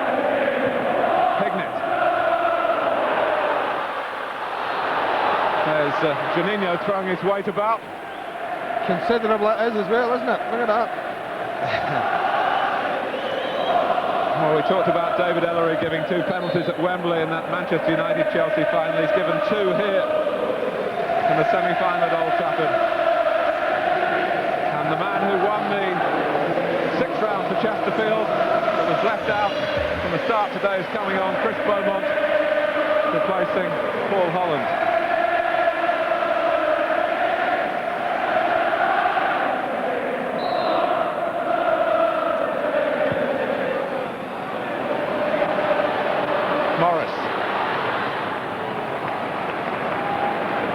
Be considering your man of the match at this point. I'm glad I'm not definitely made up your mind. I'd be surprised, but if you'd like to call us 0891 11 1101, but please, as the story, as I'm sure it will, takes another twist or turn, let us know.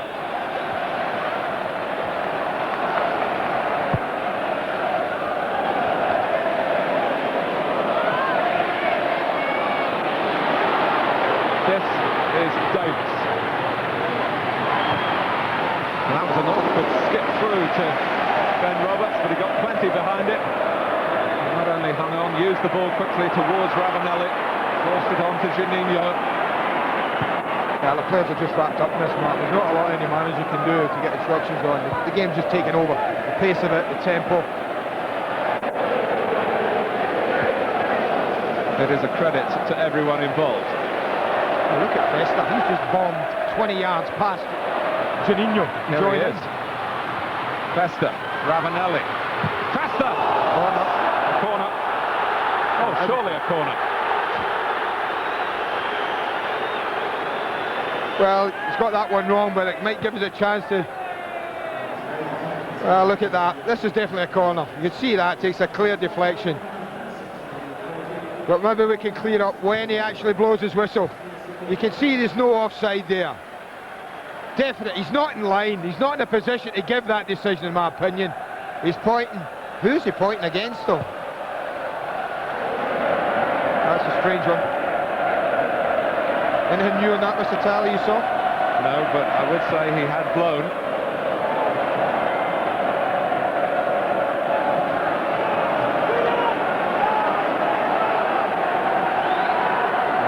Time to dwell on what has happened. We must concentrate on what is happening now. And here's Williams. It is Middlesbrough 2, Chesterfield 2. All the goals in the second half. Andy Morris and Sean Dyche from the penalty spot, putting Chesterfield 2-0 to the good. But Ravanelli starting the rescue drive for Middlesbrough. And then, despite the Chesterfield complaints, Craig Hignett bringing them level from the penalty spot after Dyche was adjudged to have committed an offence in the area and of sufficient merit to warrant a penalty on Juninho.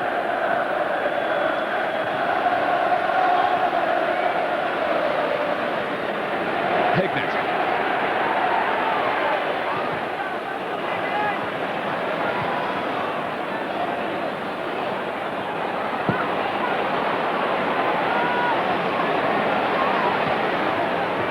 Fleming. Ravanelli.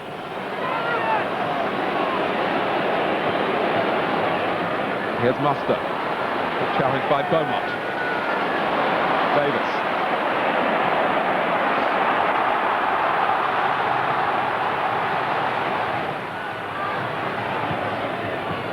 Juninho. It's gone down again. A shake of the head from David Ellery. It's another show of real driving force from Festa. Middlesbrough amazingly in a position now where they're showing their belief that they can win this. Juninho. Oh, what a tackle from Mark Jules.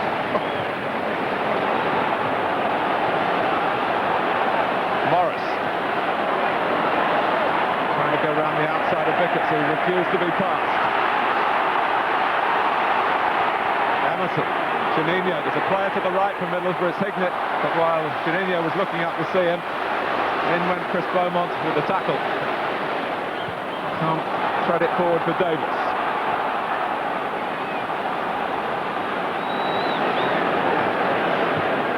Emerson. Being told to give it to Fleming. Obeying instructions if he could understand them. Williams should head it away. We're 10 minutes or so away from extra time, but don't bank on it. Juninho.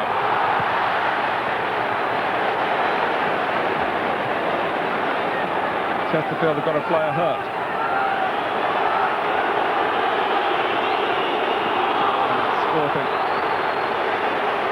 Sporting, I'm not too sure many of his supporters feel that. It gives us an opportunity, Mark, to look at those two penalty incidents, both of which I thought went very much in favour of the attack. He does well there. I'm not so sure, the goalkeeper's a little unlucky there. And then we wondered whether it was inside the box or outside the initial challenge as Juninho drives in. A close one to call. Looked as if the initial touch was outside, but from where David Ellery's making the decision, well, he'd have difficulty in seeing that.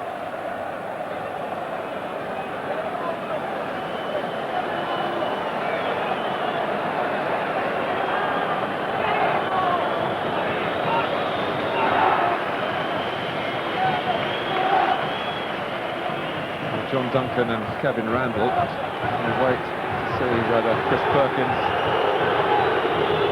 responds to treatment. The thing that they're trying to do now is how to get the ball back to them after Curtis Fleming. Middlesbrough don't realise that what they're trying to do is just give them it back. That's exactly what they've done. Now they do. Etiquette observed.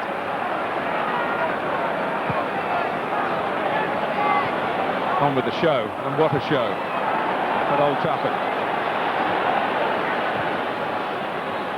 Chelsea watching, absorbed, I'm sure, like the rest of us. They're already at Wembley.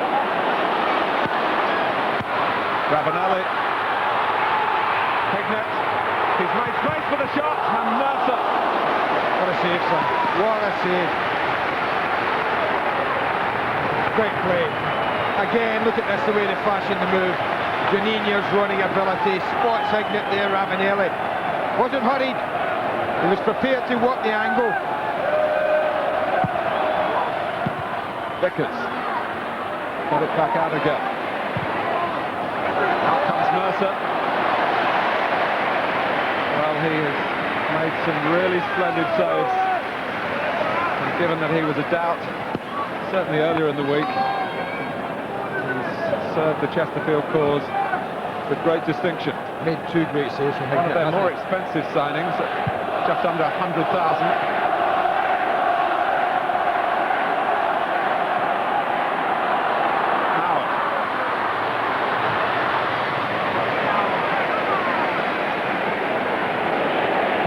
Blackmore. Ravanelli trying to get away from Dyche. An example of how you can give players the ball when they are marked. The player is good enough to screen it and hold it as Ravanelli was. Hignett. Now Blackmore.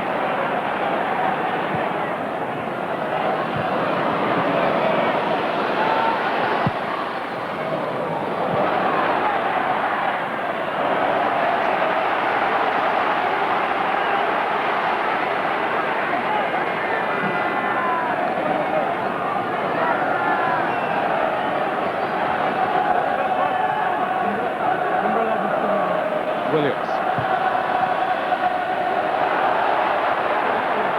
Costa, in true Italian fashion, has come up with a way of stopping Andy Morris being effective. Juninho. Ravanelli.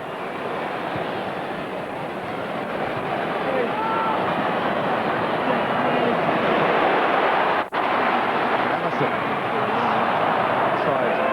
Perkins is back on, but I think they're concerned about him down on the Chesterfield bench. And in fact, he's going to have to come off. And defender Darren Carr is the only other outfield player available because Andy Leaning, the #2 goalkeeper at Saltergate, named amongst the substitutes today because of the condition of Mercer and his recent injury.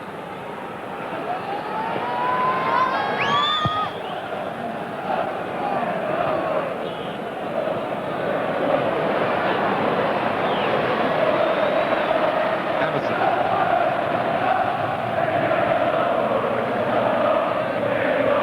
Now Blackmore.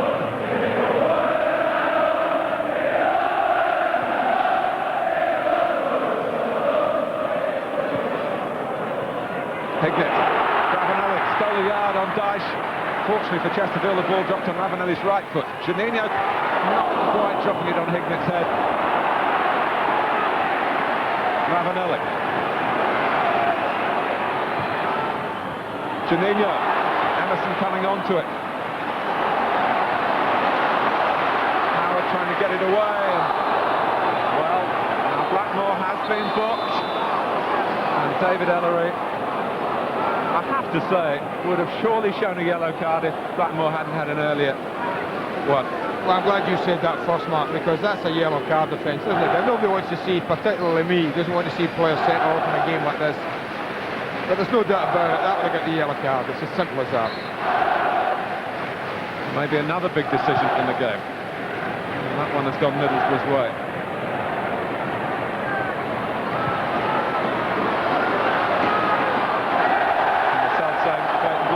Concedes the corner. Now this would be a time to score.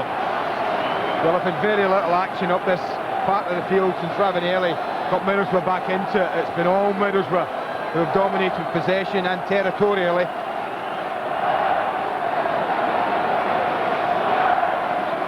Jamie Hewitt to take the corner. Juninho making sure he got there first, and he was being fouled as he did so. He was alert. He's got a great attitude to the game, that lad. He may be blessed with all the skill in the world, more than most, but what he's also got is a huge determination to work and do all the ugly things that people say in the game. There's been a lot of gossip in the game about the divisions in the Middlesbrough ranks, the haves and the have-nots, the foreigners and the home-based players. But I tell you, there's been no division in the ranks in some of the recent performances. They've played with great character. And 0891 1111 01, number for man of the match. The numbers on the scoreline are taking us towards extra time.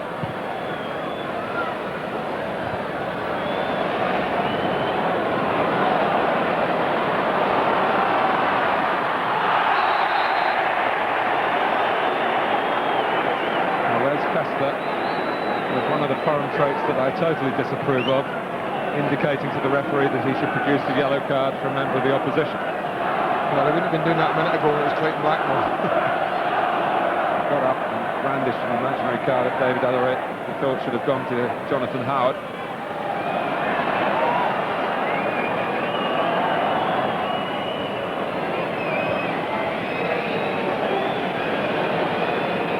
Emerson. Time for me to tell you that Liverpool have achieved a really big win at Roker Park by 2 goals to 1.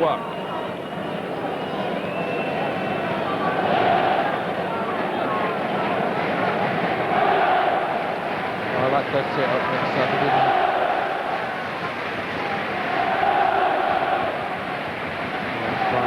Having a quick look at his watch.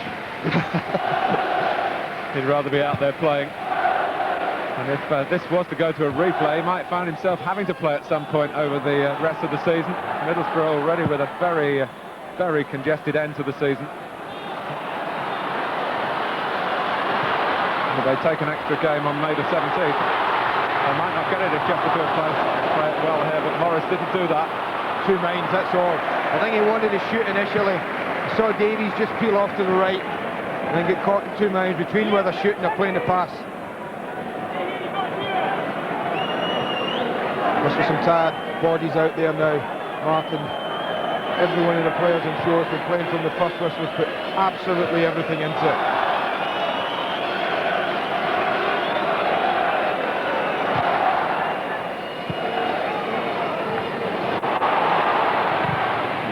Chesterfield got lucky not once but twice.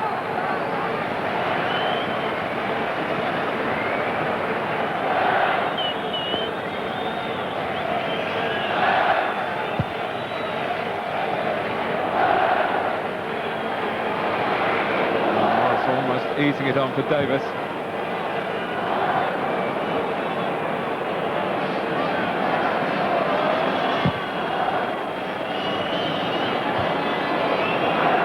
Fester.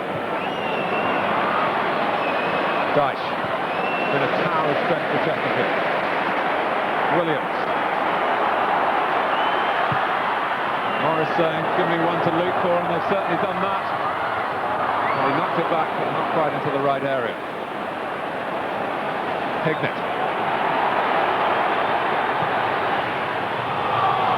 Well, off on another buccaneering burst is Fester. Darren Carr really standing alongside Juninho, would tower above him, but Juninho did enough there to make Carr have to head it behind for the corner. He did. Fester's done well, you know, Martin, in the last 20 minutes when they've got tired legs and they're looking for someone to come. He's come forward from the back, his wrist leaving gaps at the back to go and help up top.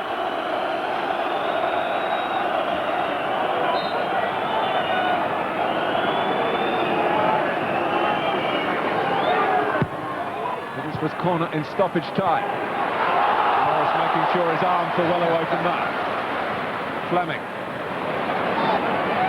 Chasing across. 90 minutes that's had everything except a winning goal. Davis. Hounded by Mustard.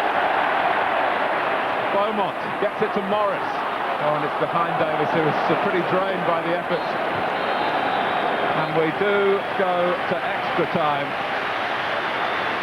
A really wonderful game to this point.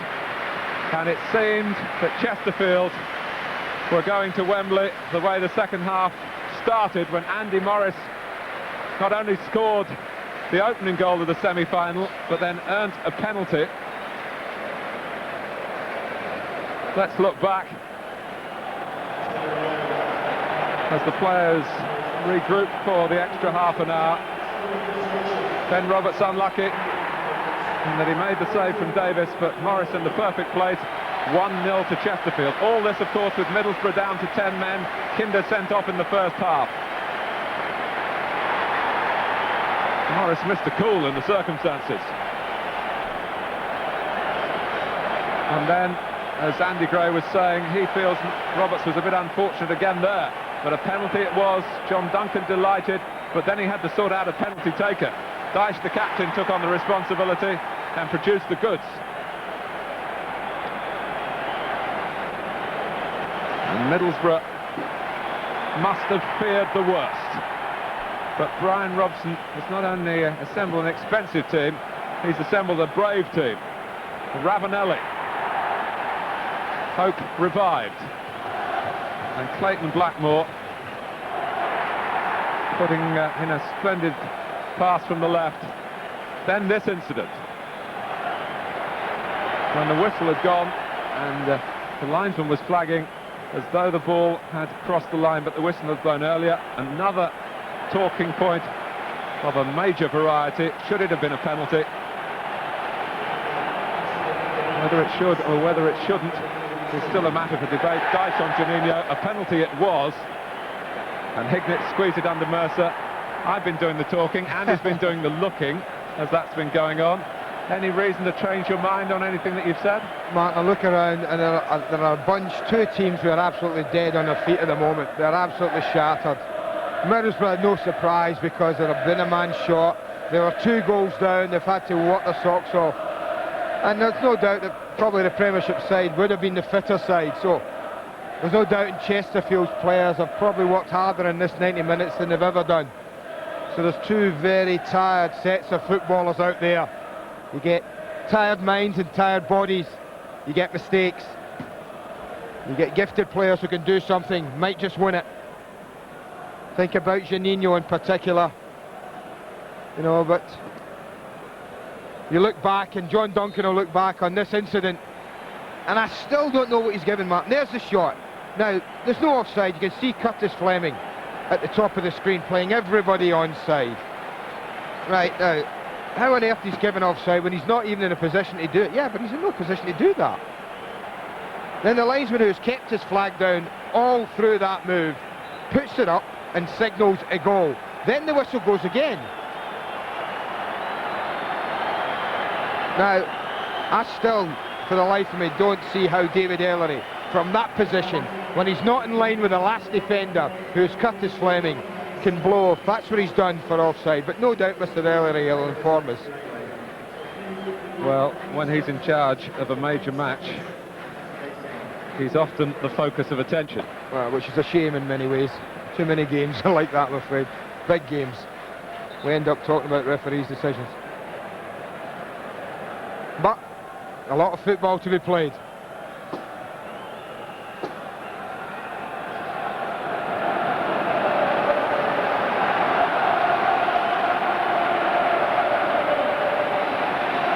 Brian Robson, of course, though, Martin, does have, what is it, Derek White and Alan Moore.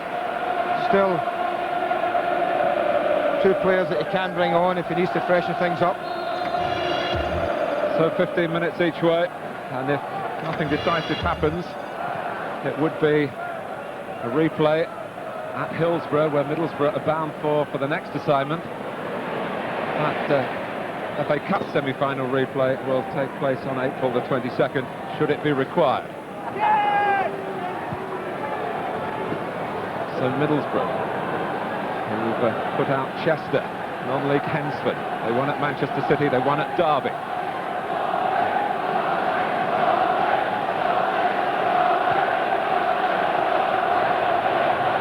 Replays haven't been the order of the day for either of these clubs so far in the competition. So that suggests there's some sorting out to do as this extra time unfolds.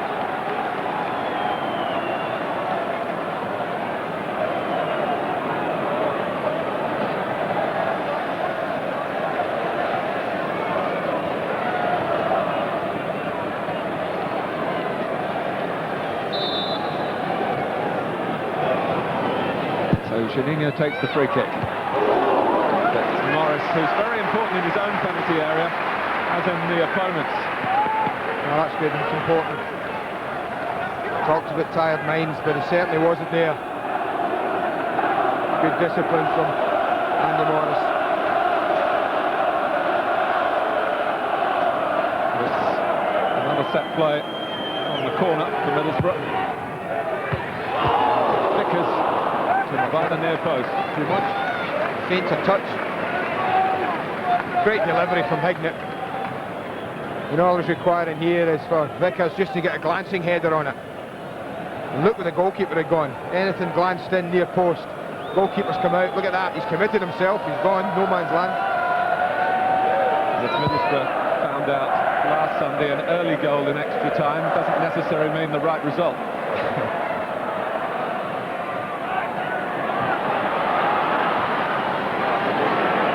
Davis. Daunted by Emerson. Not fouled by him either. But Juninho still looks the greatest threat to Chesterfield. His application to go with his artistry is phenomenal.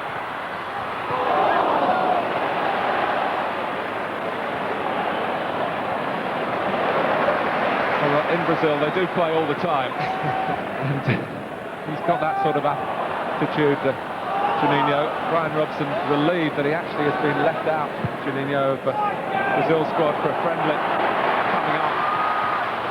But even after this season finishes and all the work that he's putting in for his club, there's the Copa America. And Brazil will certainly call him for that. He's hardly had a break for, what, a couple of years now. But you'd not notice it.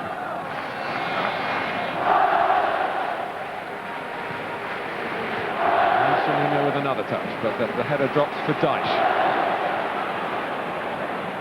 Davis drifting past Steve Vickers, but Musto got back capably. That's brilliant. 2 or 3 times Robbie Musto's had to do that. Late in the second half and just again there.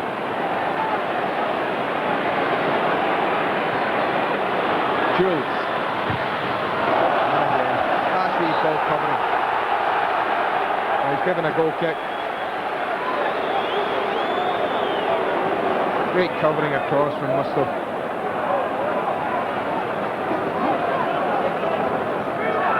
Captain's Park. Goes across, sees it Curtis Levy might be in a little bit of trouble.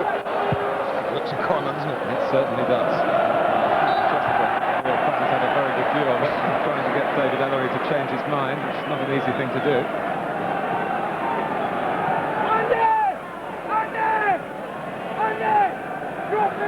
A bit more adjusting. John Duncan.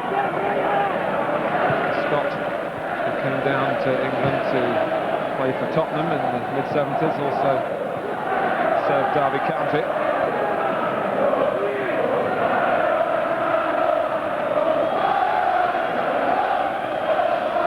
Past Andy Morris to drop a little bit deeper, just leave Davis up front.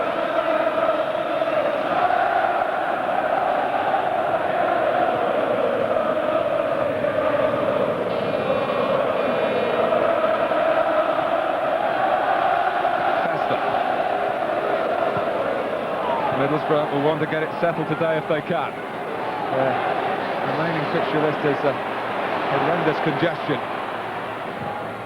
And Ravanelli could settle it. Or at least put them in front. Good take, goalkeeper again. You couldn't have seen much of that. There looked to be a lot of bodies between Mercer and Ravanelli. Not on his left foot, of course, but it's still a good opportunity. He had a good view of that. I think that was important.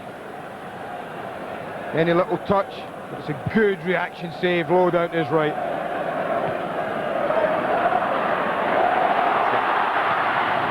The chance for Davis to take it on as the ball bounced off. Vickers is bound to be the odd error.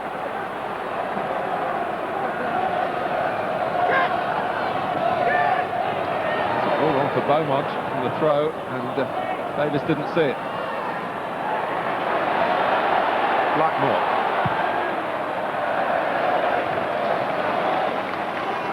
Well, few would have given Chesterfield a chance of taking it to extra time, but I suppose in the Chesterfield ranks they will feel that they had the situation, to win it in the 90 minutes. 2 goals to the good. The supporters were jubilant. I'm sure they were thinking of Wembley.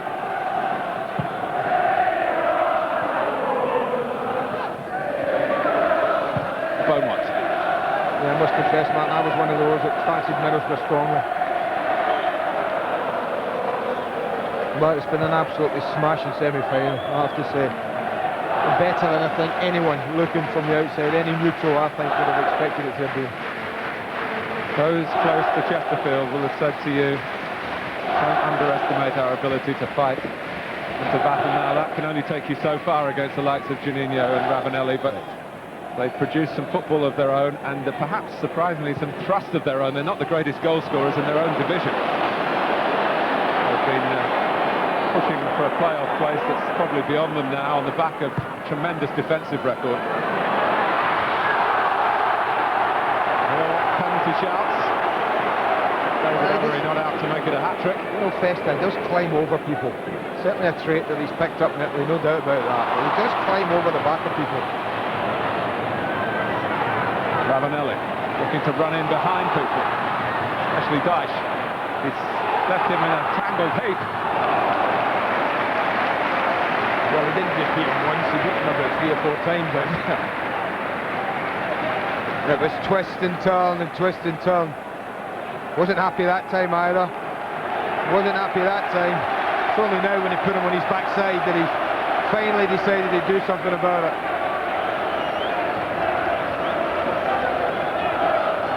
Well, even with a man short, they've still applied the pressure. The Premiership team. Ravanelli! Well, Morris claiming he was being pushed. Thought he was myself. You're not the best view. The referee's right there. Just thought Ravanelli uses the arms. There it is there. Both arms on the back of Morris. That was going in. The 2 on the line behind Mercer couldn't have done anything to keep it out without getting themselves sent off. Mercer makes another significant save. And Middlesbrough get yet another corner.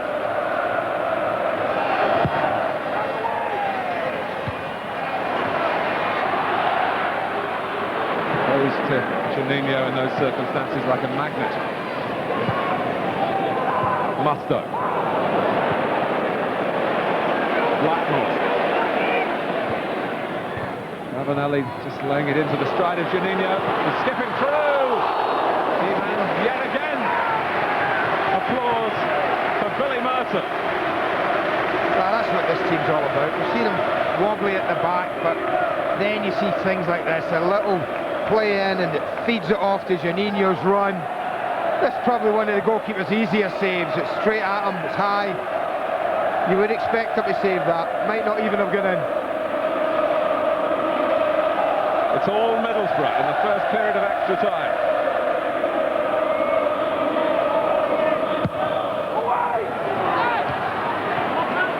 Juninho.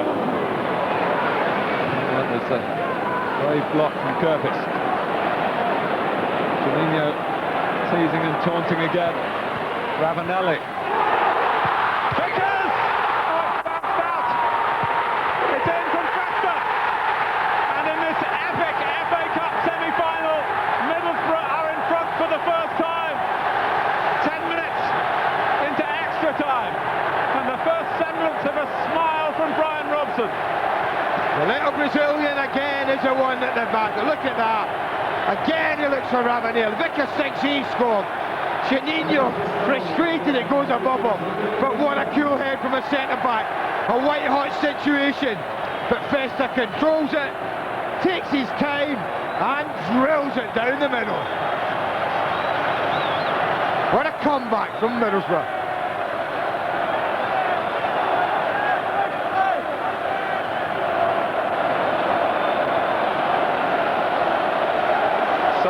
They were at Wembley last Sunday. They lead in extra time. Well, they have learned a lesson as to how to hang on to a lead in the extra minutes after being pegged back in heartbreaking fashion by Emile Heskey of Leicester City.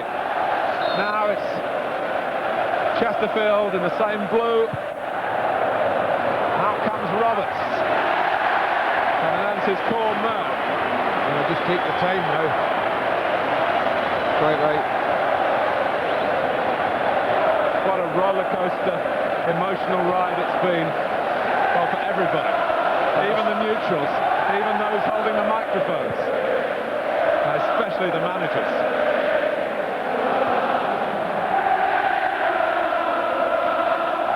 Well, Festa has set a real tester for Chesterfield.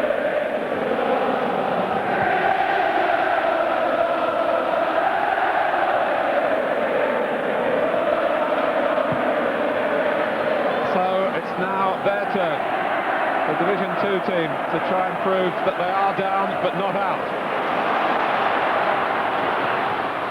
Jules. Is it a gem from Jules? No.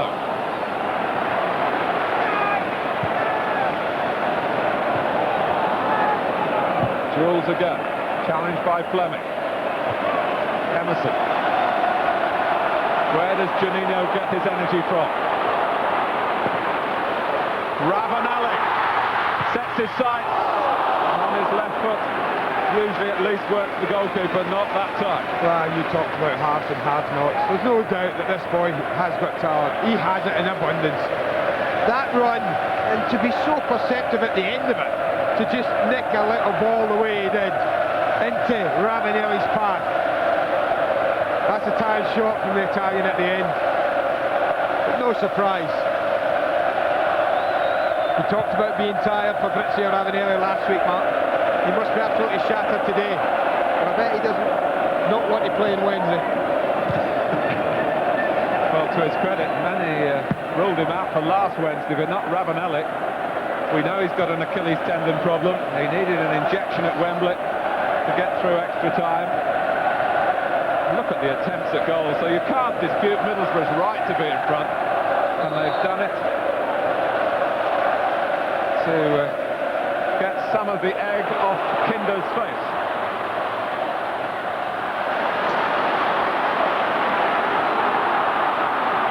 Here's Curtis. Howard. Here's Morris.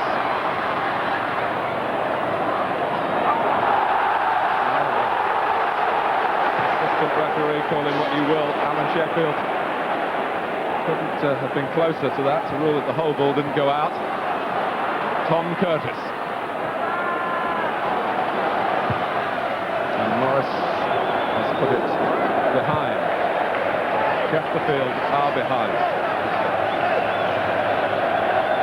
But in a way, it's all been about the underdog today. Chesterfield came here as underdogs. But when Middlesbrough lost a player, they were virtually in that category themselves. When they went 2-0 down, they certainly were.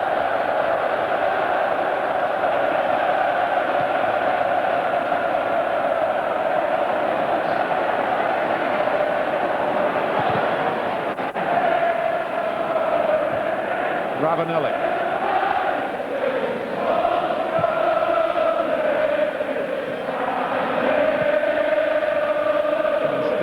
Juninho's natural love of football propels him forward again and again and again.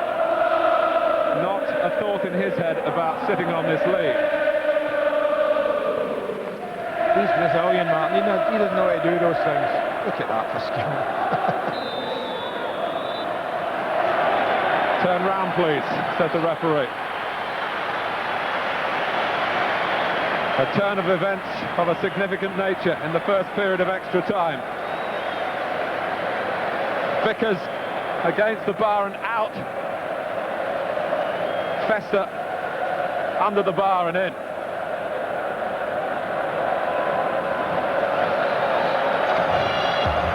Man of the match.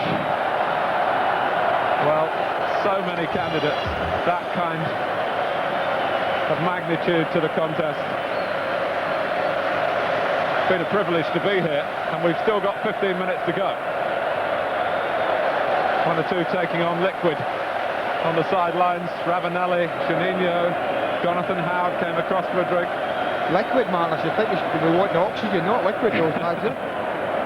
Oh, they must be running on empty. Well, those manufacturers of the new modern-day sports drinks will tell you that they can repair all sorts of losses, and look at the sweat that must have gone into the 105 minutes we've watched so far.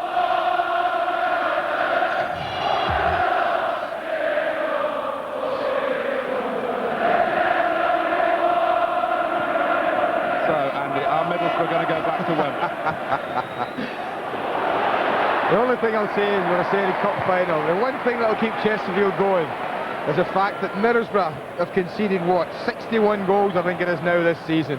And when you've got a defence that's done that, Martin, there's always just a chance. And as long as it remains 3-2, Chesterfield will always have a chance. The one thing they won't want to do is go another behind. If they nick one, Ravanelli or Juninho or someone, then that really would be all over, I feel, for Chesterfield. Tom Curtis, who's been mixing studies at Loughborough University with his professional football career. Problem for Brian Robson's got his curving, the forward thinking of his players. He would actually like now his back four just to sit in there, not go forward. The three in front, that's Hignett, Mustoe and Emerson, just to sit there and let the two get up top, get on with it.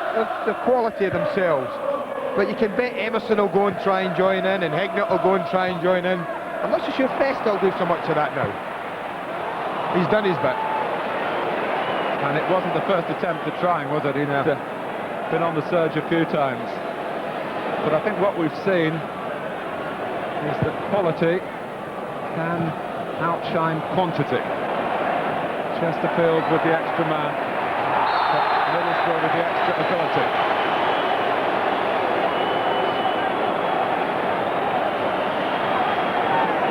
Foul by Beaumont. He's one of the few players, Chris Beaumont, who's been sent off at Wembley in his Stockport days, a day in which he was also a goal scorer.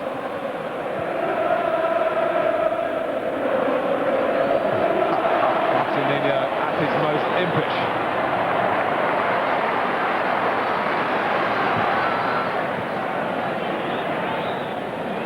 Back from Vickers.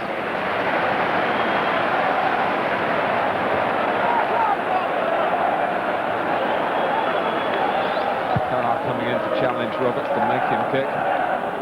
Williams, Carr's clearly onside, and the current legislation making no attempt to play the ball as he was coming back. Howard. Premiership. Travis Fleming is one of the hardest defenders to get past. He's got that combination of speed and strength that's very important for the modern day men at the back.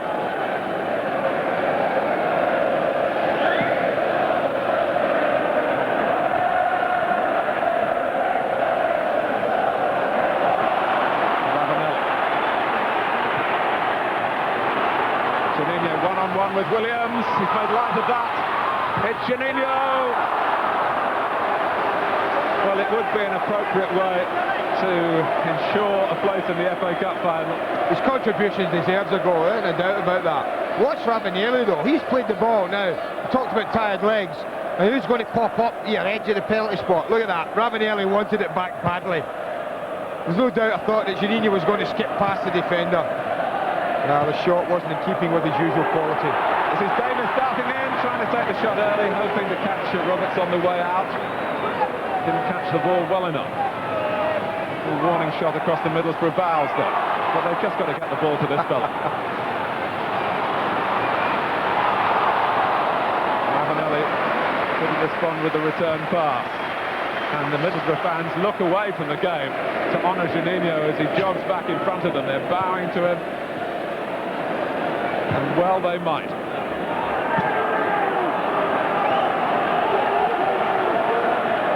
Hewitt.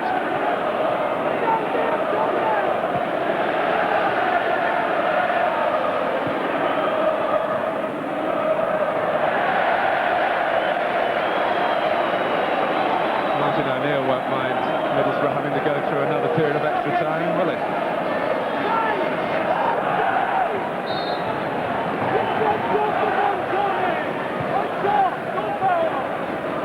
physical preparation was not very good for Middlesbrough, and they'd needed every ounce of energy because Chesterfield had taken them to the brink of semi-final oblivion. But they've spared themselves heroically, the Premiership side. You couldn't really have seen a scenario where they would win in heroic fashion. But that's what's unfolded here as they do go on to complete the 120 minutes with their noses in front. That's as they are at the moment. Their corner count rises. And their goal count might, but no, Hignett knocks it rather wearily too far forward.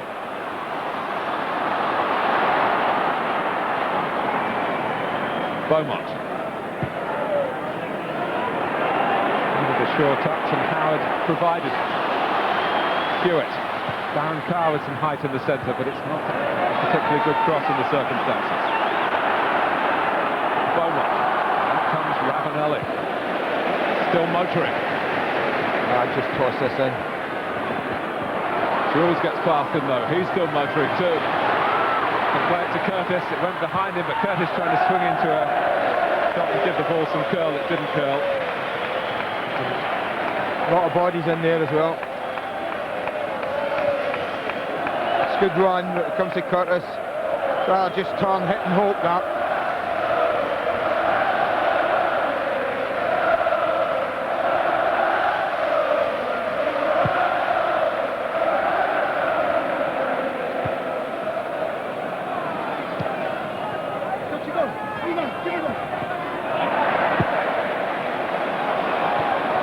Emerson. And look who's darting through.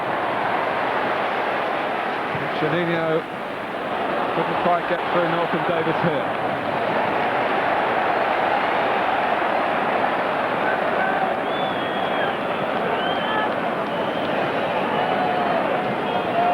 Well, they're going out in the technical area down below us with number 21 hidden.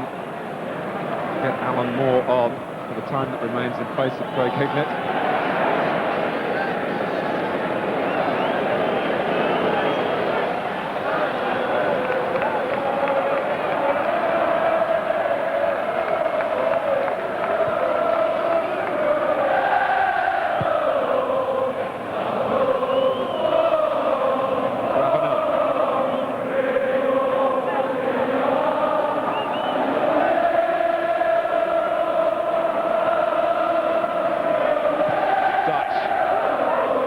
Victory anthems for Middlesbrough. Chesterfield still within range, but not too fair if Middlesbrough score again, as they're looking to do here with Blackmore supporting Juninho down the left.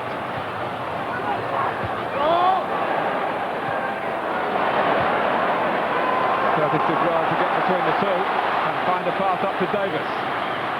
Being chased by Mustoe. Kevin Davis for Chesterfield, and Roberts did hold on in the end. That was a great effort, man, I tell you, from Davis. Must have had him under pressure, but this is criminal. We've talked about them. They go 4v4 at the back. I cannot believe that this late in a cup tie, that seesawed the way this has, that they risk it all by recklessly looking for another goal. Unbelievable at times, the chances they take. Blackmore had gone forward, Emerson had gone forward, Hignett struggling. Again, it was Mustoe who was the one left to chase back at Davies. 4 up for Chesterfield. Carr going in. Not force it forward with any pace at all.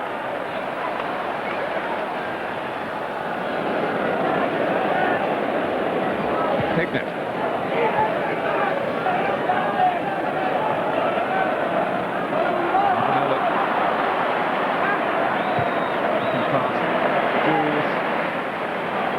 I just give it to this little lad all the time. He's on now on that left side all the time.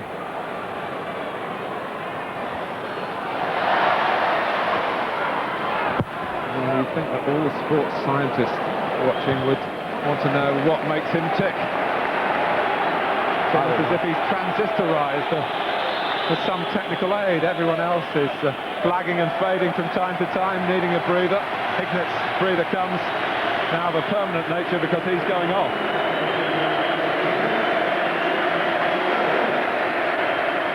But Middlesbrough can bring on another international, Alan Moore of the Republic of Ireland.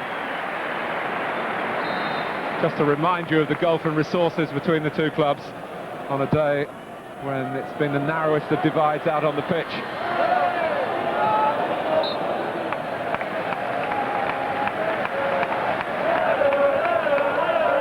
Sides like Chesterfield get to the later stages of the FA Cup and get this sort of exposure, you really just hope for the players' sake that above all else, whatever the result, they do themselves justice on the big day.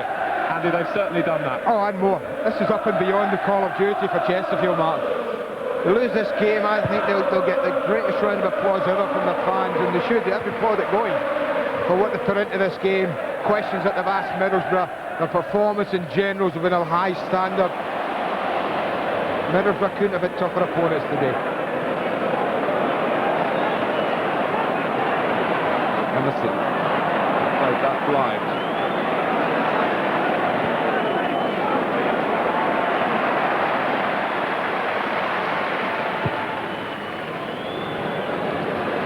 Carr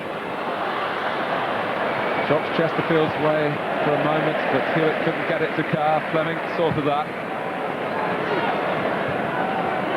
Jules,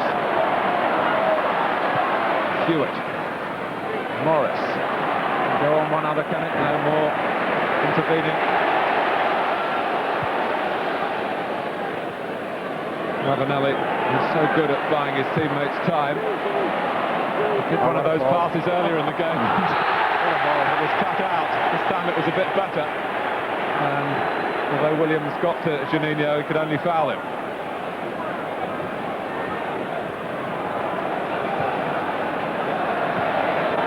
Blackmore. It's still in Middlesbrough's nature to keep going forward.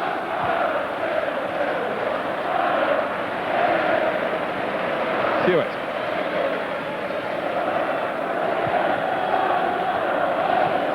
Howard can take it and turn.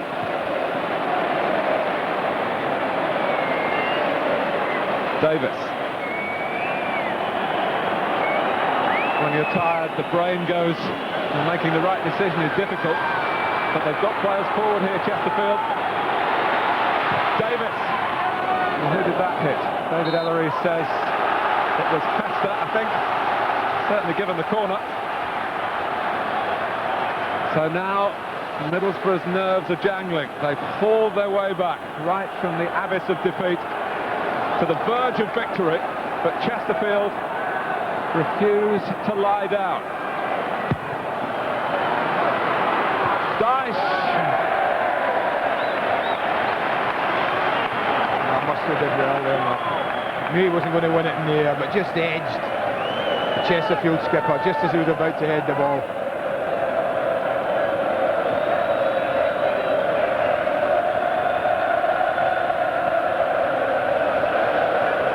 Been some tremendous performances in a wonderful match, but I can't see there'll be any dispute for your vote. The Littlewoods man of the match is Juninho.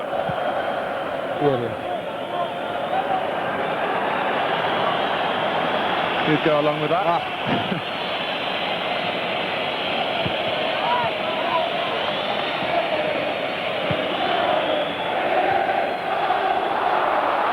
Has got a race here.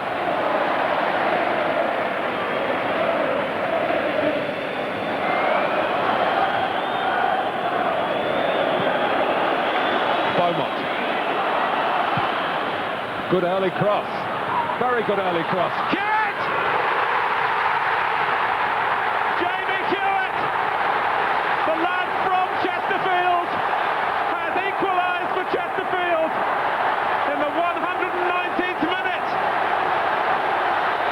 Last Sunday, 3 minutes to go, Leicester equalise. 7 days later, what can only be a minute to go, and yet again, they find a way through. And it's a hopeful ball up. They allow it to bounce, but look at that for a header. That's just unsavable. You don't save it. It's as simple as that. Ball played in, they don't deal with it. But look at that for a header. Jamie Hewitt. Well, you could not in a million years have envisaged a match like this between sides. Sean Duncan even loses his glasses in the jubilation down on the Chesterfield bench. Well, well, well. Absolutely amazing.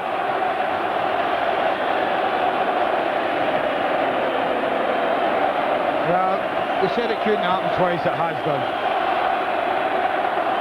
It's Chesterfield voices you're hearing now. Sorry, Martin, I looked around when the goal went in.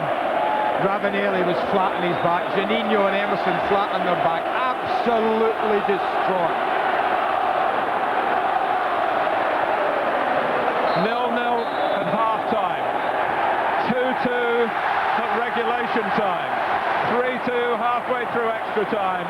And in the nick of time, Jamie Hewitt keeps Chesterfield in the FA Cup. It's a replay at Middlesbrough on April the 22nd. And no wonder there are mutual congratulations all round. God, enjoy it, lads. Enjoy. What a tale has unfolded here. First of all, Middlesbrough, it seemed, shooting themselves in the foot. Kinder getting himself sent off. And if you like, that it brought the odds closer together. And after Andy Morris had given Chesterfield the lead, Sean Dyche stepped up to slam in the penalty. 2-0. But Middlesbrough found the resolve. They had Ravanelli, 2-1. They had a Hignett penalty, 2-2. And then, as we wondered which way it would turn, Fester put them in front.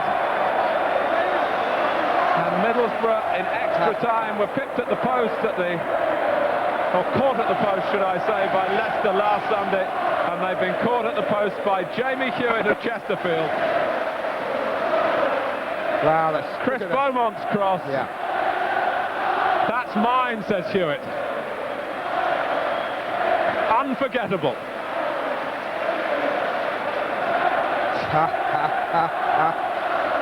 Ah, dear, dear. Why do we love this game so? That's why. So Chelsea must wait to see who they face at Wembley on May the 17th, which is Jamie Hewitt's birthday, remember. And he's given himself a chance of being at Wembley on that day. He'll be 29 when the FA Cup final is played.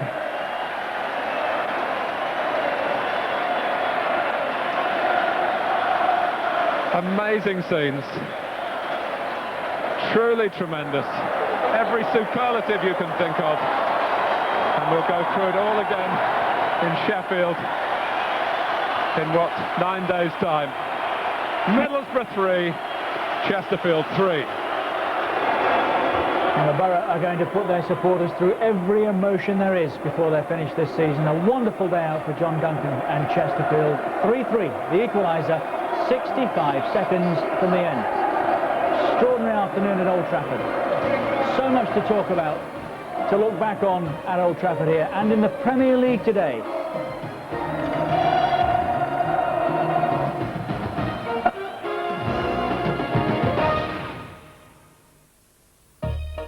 The cream of Premiership football talent will gather at Anfield for a game which could decide the destiny of the title. Quite simply, the most competitive, the most passionate clash between the nation's most successful clubs. United will be looking for a double over their deadliest rivals, but Liverpool know nothing short of a win will suffice as they bid to end a 7-year title drought. Ford Football Special, Liverpool v Manchester United, next Saturday at 11, live on Sky Sports 1.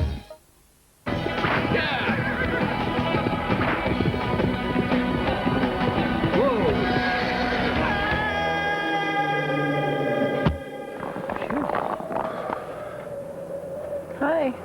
Because you never know when you'll meet the girl of your dreams, Gillette has created continuous protection antiperspirants. They keep you fresh throughout the day. Gillette antiperspirants, lasting protection that keeps you ready for anything. Thanks. The Woolwich has always been known for mortgages and savings. But today's Woolwich offers you PEPs, unit trusts, and a variety of bonds as well.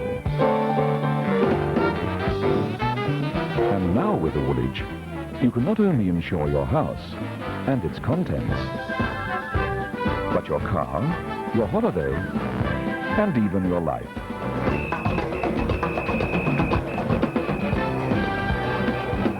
Are you with the Dynamo? No, we're with the Woolwich. Get much more with the Woolwich.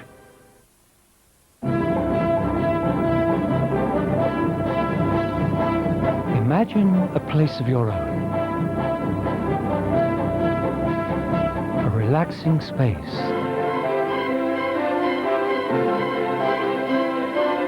Somewhere safe and comfortable, with everything organized just the way you want it.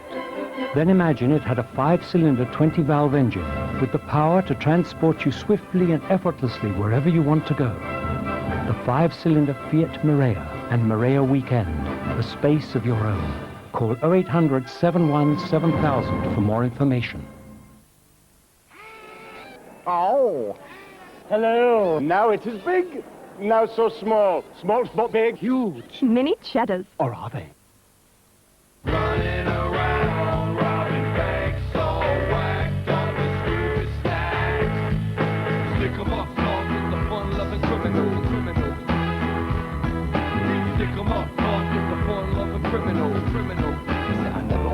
Everybody's talking about fun-loving criminals. The debut album, Come Find Yourself, includes the singles Scooby Snacks, The Fun-Loving Criminal, and King of New York. Oh, no! Don't worry, Mr. Jones. We'll sort it all out. For easy, low-cost motor insurance. Better talk direct. The direct line. Every Monday, the Times is just 10p, and tomorrow there's a free Times sports supplement plus a free 16-page guide to the new cricket season. You're always in here. Come on. Keep your knickers on. It's these spots. Doesn't Clearasil ring a bell? Use it. I do every day. But you hardly ever have spots. Exactly. Clearasil lotion is medicated. It removes twice as much grease as cosmetic cleansers. Look what your cleanser has left. Gross. Add bacteria and you know what that could make. Spots. Thanks. Get real. Buy your own. Clearasil helps stop spots every day.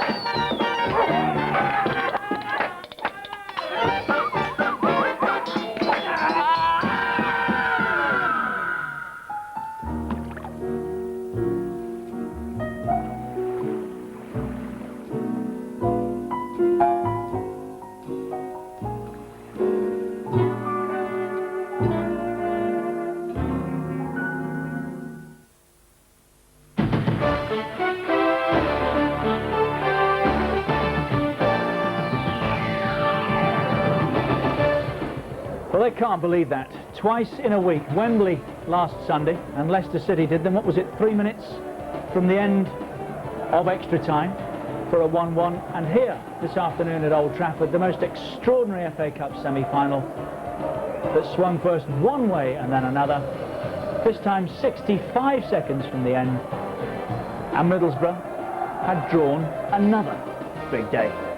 But many, many congratulations to Chesterfield. Let's hear from their manager, John Duncan, with Nick Collins. Well, John, I just think you went through just about every emotion possible out there this afternoon, didn't you? Well, it was a great game, and people wondered if we would make a game of it, but we more than made a game of it. Fantastic effort from the players. Played well, and at the end we just had to launch it in there and eventually got a break. What was the whole occasion like for you this afternoon? Very emotional before the kick-off. Once the game got started, we got closer to kick-off, tried to make it pretty much like everything else. But the support was magnificent. Players, I cannot believe how proud I am of these lads. 2-0 up and then 3-2 down. Did you think that's it? The dream is over? Well, you never think it with that team. I mean, 2-0 up, didn't even think we were there at all. I mean, the quality that they have, for us to kind of handle it was something else. And we didn't feel it was a penalty, but they had the game and they were always a threat. It was just a magnificent effort. The question is, do you feel you can still win the replay? Well, I wouldn't, you know, it's unlikely we were going to win this one, and it's equally unlikely we're going to win the replay. But it's a game, and we'll see how the breaks went. I thought breaks went reasonably even today. We feel that the one that hit the bar may have gone in. You'll be able to prove it to us. That goes in 3-1, we may have won it. But with the firepower they've got, we probably wouldn't even have won it at that stage. So it's just another great game for us to play. It was indeed. John, well done. Thanks for joining us. Okay, pleasure. He's absolutely shattered, isn't he? Fantastic day for his team. April the 23rd, Hillsborough, is the date of the replay. Steve Bruce, Gary Pallister, and we also have Mark Schwarzer with us today. April the 22nd, Hillsborough. That is the replay date. Absolutely extraordinary semi, Steve, wasn't it, really? Oh, it's quite incredible, isn't it? I mean, who could have forecast that? I mean, the emotion of it all from everybody concerned. The Middlesbrough players with, I don't know how they're going to fit their games in now. I mean, another replay for them. And to be 10 men and then winning 3-2 and then that happened. It's just incredible game. 2-2 at the end of 90 minutes. This is the goal that put Middlesbrough in front from Festa. Great composure from the centre-back, Mark, wasn't it? Yeah, it was unbelievable. I mean, he's a very cool customer. Ravanelli. Janino thought he'd scored. Festa had. So that was 3-2. But then 65 seconds from the end of extra time, Chesterfield made it 3-3. Jamie Hewitt with the equaliser. But can you believe what Middlesbrough were trying to do at this stage, Gary? Surely just keep the ball, play the game away. Yeah, I mean, it's a great ball-in from the lad, to be fair there. And what a finish. The big lads knocked everybody out of the way. He wanted that more than anyone else, didn't he? Yeah, he did. Now then, just before we see the goal that everybody's talking about, we'll go to Brian Robson and come back and get a reaction to what the referees had to say about that in a moment. First of all, Brian Robson with Nick Collins. Well, Brian, a great fight back, but in the end, did it feel like you'd lost? No, it hasn't. I mean, I've told all my players. They put in a great performance there. The referee did his best to even the game up, and he did that. To go 2-0 down with 10 men, the lads have done fantastic today. I'm really pleased with them. You know, after the strenuous few weeks that they've had, they stood up and they battled, and they're a bit unfortunate at the end there because you know, I thought we had a few situations where we were counter-attacking. We should have done better, but everything that they've done today, they've been brilliant. Having said all that, a replay was probably the last result you wanted, wasn't it? Yeah, it was, but when we were 2-0 down, I would have settled for a replay. No, I mean, you've just got to take the games as they come. I mean, we are going to have a strenuous time towards the end of the season and that, but that's the way it goes if you want success, and you know, I'm just pleased that we're still in the FA Cup. Is there enough in the tank for Wednesday in the Coca-Cola Cup replay? Well, we'll soon find out, but we're looking forward to that. It's great to be playing in these cup ties, and you know, the lads have just got to raise themselves again and try and win one of these competitions. All right, Brian, many thanks. Cheers. They keep trying, don't they? Now then, just before we see this, let me tell you what David Ellery has had to say about it. He says he disallowed this because of an offence by a Chesterfield forward after the ball had come down off the bar. Let's have a look at it. Can anybody, and keep your eyes on David Ellery on the far side there, can anybody, Steve, I'll give it to you, can you see an offence here? No whistle yet. Well, he's pointing at Fleming there to say that he's saying everybody's onside. Now as he cuts back in here, he hits it, and you have to say that's a foot over the line. That's it. And now he gives the free kick. Now's the free kick he gives. I don't know how he gives the free kick either, because if it's going to go. But it's an unbelievable decision, and I think Andy was correct when he said the linesman ran away with his flag up, thinking it was a goal. You can just see him at the moment. Look, he did go. I watched him as well. Well, that's in, isn't it? Yeah, he's flagged there. And that's an offence. It's a penalty, isn't it? Well, I can't see how whether there's any foul or whatever, but I think the main issue is that the ball has crossed the line, and fortunately for Middlesbrough, they've got away with it. We heard what John Duncan said. Even at 3-1, he fancied that Middlesbrough would blast their way back into that game anyway. But that at 3-1, you might have fancied them then, Gary, surely. Yeah. Janino was coming on fire at the end of the last half an hour. I saw the game. He was fantastic and quite breathtaking. We spoke to Mark a little earlier about the reaction in the Middlesbrough camp to that 1-1 at Wembley last week, and you said, fine, no problems, we'll get over that, and we're looking forward to the replay. What now? Twice in a week it's happened to you. How do they feel down there? We're experienced now, so...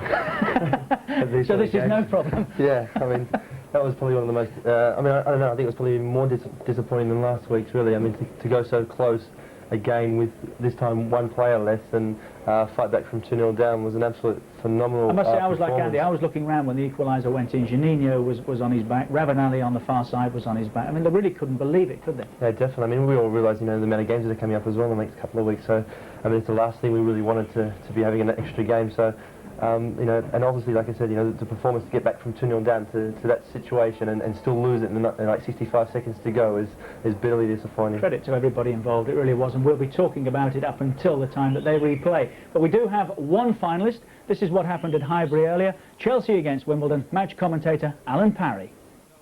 Onto White, great run down the middle by Burley, and he's picked him out well. On it goes from Hughes to Zola, and he's got in behind Blackwell. Great skill.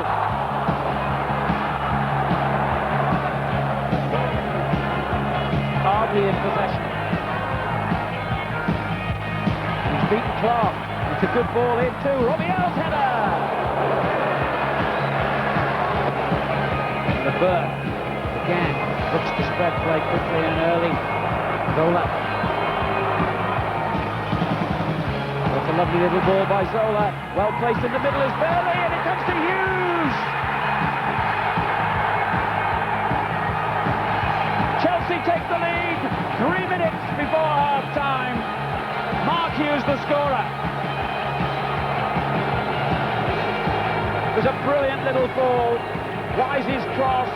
Burley made himself a nuisance, and it was his presence that did enough to throw the defenders and set up an easy chance here for Mark Hughes. Hughes doing well against Perry. Oh, tremendous effort from Hughes. Di Matteo. Zola, brilliant skill by Zola! What a magnificent goal! If that's the goal that takes Chelsea to Wembley, it's worthy of the importance. Brilliant skill by the little Italian. Hughes, lovely ball for Zola, who took it in his stride. What a great touch of skill. Oh, brilliant effort.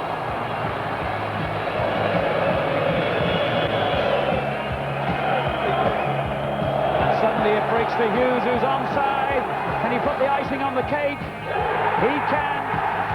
Hughes gets his second goal in stoppage time. And Hullet and everyone from the King's Road knows they've got a very important date at Wembley in May.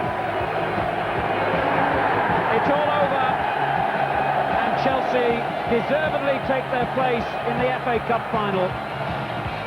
But who will they play? We don't know yet. Is it going to be Middlesbrough or Chesterfield? They go at it again on April the 22nd. It's been a big day in the Premiership today. Huge game at Roker Park between Sunderland and Liverpool. Also goals from Hillsborough when we come back.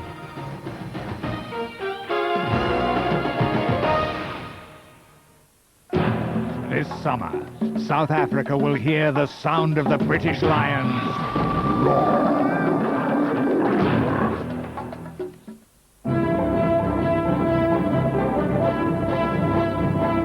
Imagine a place of your own. A relaxing space.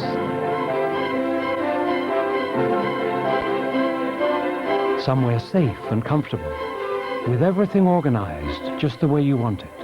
Then imagine it had a 5-cylinder 20-valve engine with the power to transport you swiftly and effortlessly wherever you want to go. The 5-cylinder Fiat Marea and Marea Weekend, the space of your own. Call 0800 71 7000 for more information.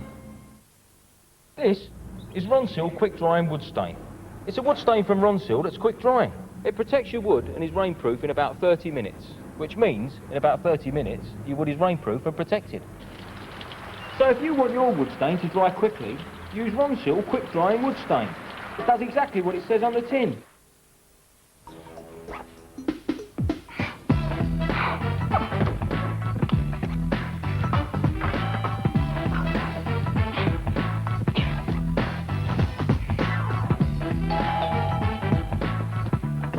Hello, Auntie. All set for your interview. I really wanted to wear this, but look, it's so delicate. What can I do? Bleach will fix it. What? Bleach will ruin it.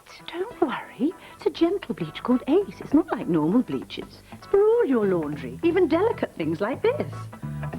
Cover the stain, but don't let it dry. Pop the rest in the machine with your detergent, and away you go. Wow, Ace job.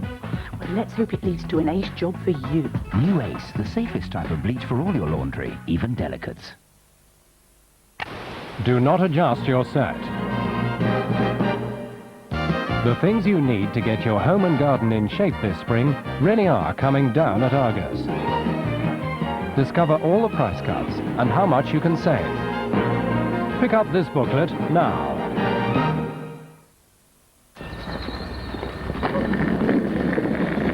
Low, but not as low as the fuel prices at Esso. And you know the car I was telling you about? Well, I wish I'd never seen it. The greatest collection of third-rate, rusty spares was ever glued together. That Crocolan. It's not that bad, Tom. Not that bad. There's more filler in it than a lorry load of cement. One careful owner, and 100 lunatics. What the hell was I thinking of at all? Unlike the Murphys, he's very bitter. Could you not sell it, Tom? Sell it? I've more chance of selling a pram to the Mother Superior.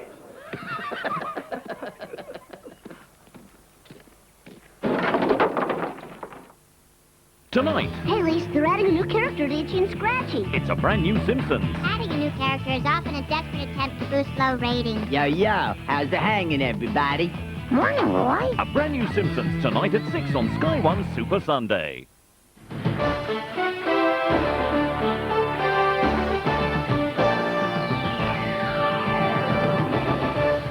Well, Chelsea are going to Wembley. Extraordinary stuff here at Old Trafford. 3-3, Chesterfield and Middlesbrough. What about the Premiership today? At Roker Park, Sunderland were playing Liverpool. Sunderland falling into the drop zone this weekend because results elsewhere went against them. Liverpool, remember, beaten at Anfield a week ago by Coventry, then by Paris Saint-Germain in the Cup Winners' Cup in midweek. Needed to win again here. Massive game. Sunderland with the best opportunity early on. Howie pushed that wide. You'd have fancied your chances there, Steve Bruce, wouldn't you? Yeah, I think I would have fancied that one. I think he'd be a bit disappointed that he's missed the target there, because if he just hits the target, he scores. And if you're a Manchester United or an Arsenal fan, you're looking at this hoping that Sunderland can find something from somewhere to beat Liverpool. But Robbie Fowler scored. Well, it's a big result for them, this, Gary, isn't it? Yeah, they'd be pleased with that. You know, we went up to Sunderland 3 or 4 weeks ago and got beat up there. And we were hoping that someone could do us a favour today, but you know, Robbie Fowler's there, pinching a goal as he usually does. 1-0 half-time, and then Steve McManaman got the second for Liverpool. That was it. The Spice Boys. Fowler and McManaman. The Sunderland weren't finished. They made it 2-1. Paul Stewart credited with that goal. So it must have been quite a finish. It looks like Liverpool were the team doing most of the pressing after that. Fowler again. Oh! It's extraordinary how they've dropped in there, Steve, isn't it, Sunderland? Yeah, they're just having that run when you just don't want it at the end of the season. You just need to pick up a few points. So there is some consolation for Middlesbrough, who are down there battling as well. Sunderland beaten, so it's all wide open still at the bottom end. Also today, Newcastle were at Hillsborough. Sheffield Wednesday with their eyes on Europe, and Newcastle. In fact, until it's all over, Dalglish won't give up the title chase, will he? 1-0. Robbie Elliott, the scorer for Newcastle in the first half. 35 minutes played when that went in. But they're a difficult side to beat these days, Sheffield Wednesday. This is the 53rd minute. Carboni to the byline, and Mark Pembridge got the equaliser. What a take. 1-1, that one finished. So at the bottom end, it's Forest at bottom, Middlesbrough and Sunderland in the drop zone with them. They've all played 34 down there, bar Middlesbrough 32 and West Ham 33. You'd think that maybe at 37 points Blackburn are out of it. 3 from 6 then. Forest, Middlesbrough, Sunderland, West Ham, Southampton, Coventry. Then it's Blackburn, Leicester, Everton and Derby County. And at the top, Gary, anyone from 3 for the title. Leeds, Tottenham, Wimbledon, Chelsea, Sheffield Wednesday 6, Newcastle 5, Villa, Liverpool, Arsenal and Manchester United. Arsenal have played one more than both Liverpool and United. Liverpool play at Everton midweek, and then it's Manchester United at Anfield next Saturday. Are you looking forward to that? Yeah, it's the great games to play at Anfield. There's a great atmosphere there, and you know, it's a big game now, isn't it? It's going to have a big say in the Championship. And you must remember, of course, that second place this season opens up the Champions League. Whoever finished runners-up playing the Champions League next year, you want to win it, of course, but second place has got a big prize on it, hasn't it?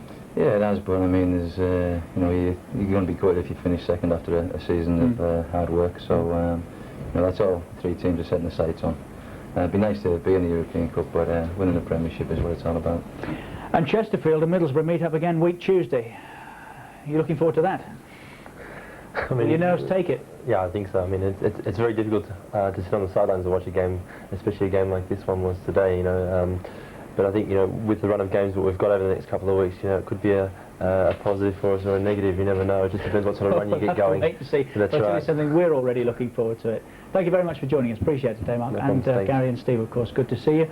A couple of things that we must mention before we go. Scottish football tomorrow night. Scottish Cup semi between Kilmarnock and Dundee United. 7 o'clock start on Sky Sports 1. And on Wednesday, Middlesbrough go at it again. The Coca-Cola Cup final replay between Leicester and Middlesbrough. Wednesday, 7 o'clock. Sky Sports 3. Don't miss it. But it has been an extraordinary day at Old Trafford. Chesterfield and Middlesbrough have to do it all over again. And we'll take as much as we can. See you next time. Goodbye for now.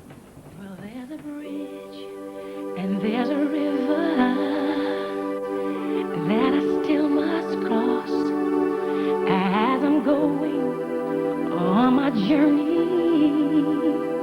But when I get there, I know, 'cause I'm taking it step by step. You know I'm taking that bit by bit, bit by bit. Come on, stone by stone, yeah.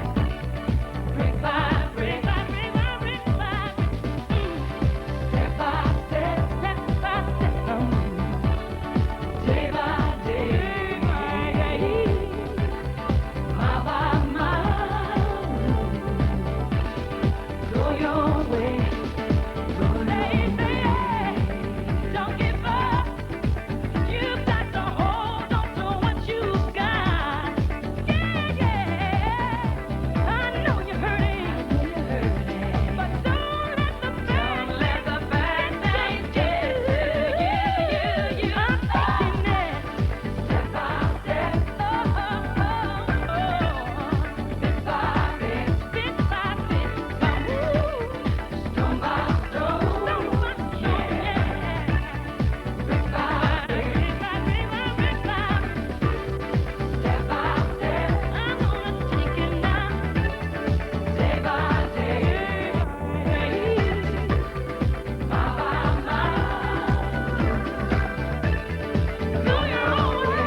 Sky Sports with Ford takes you to the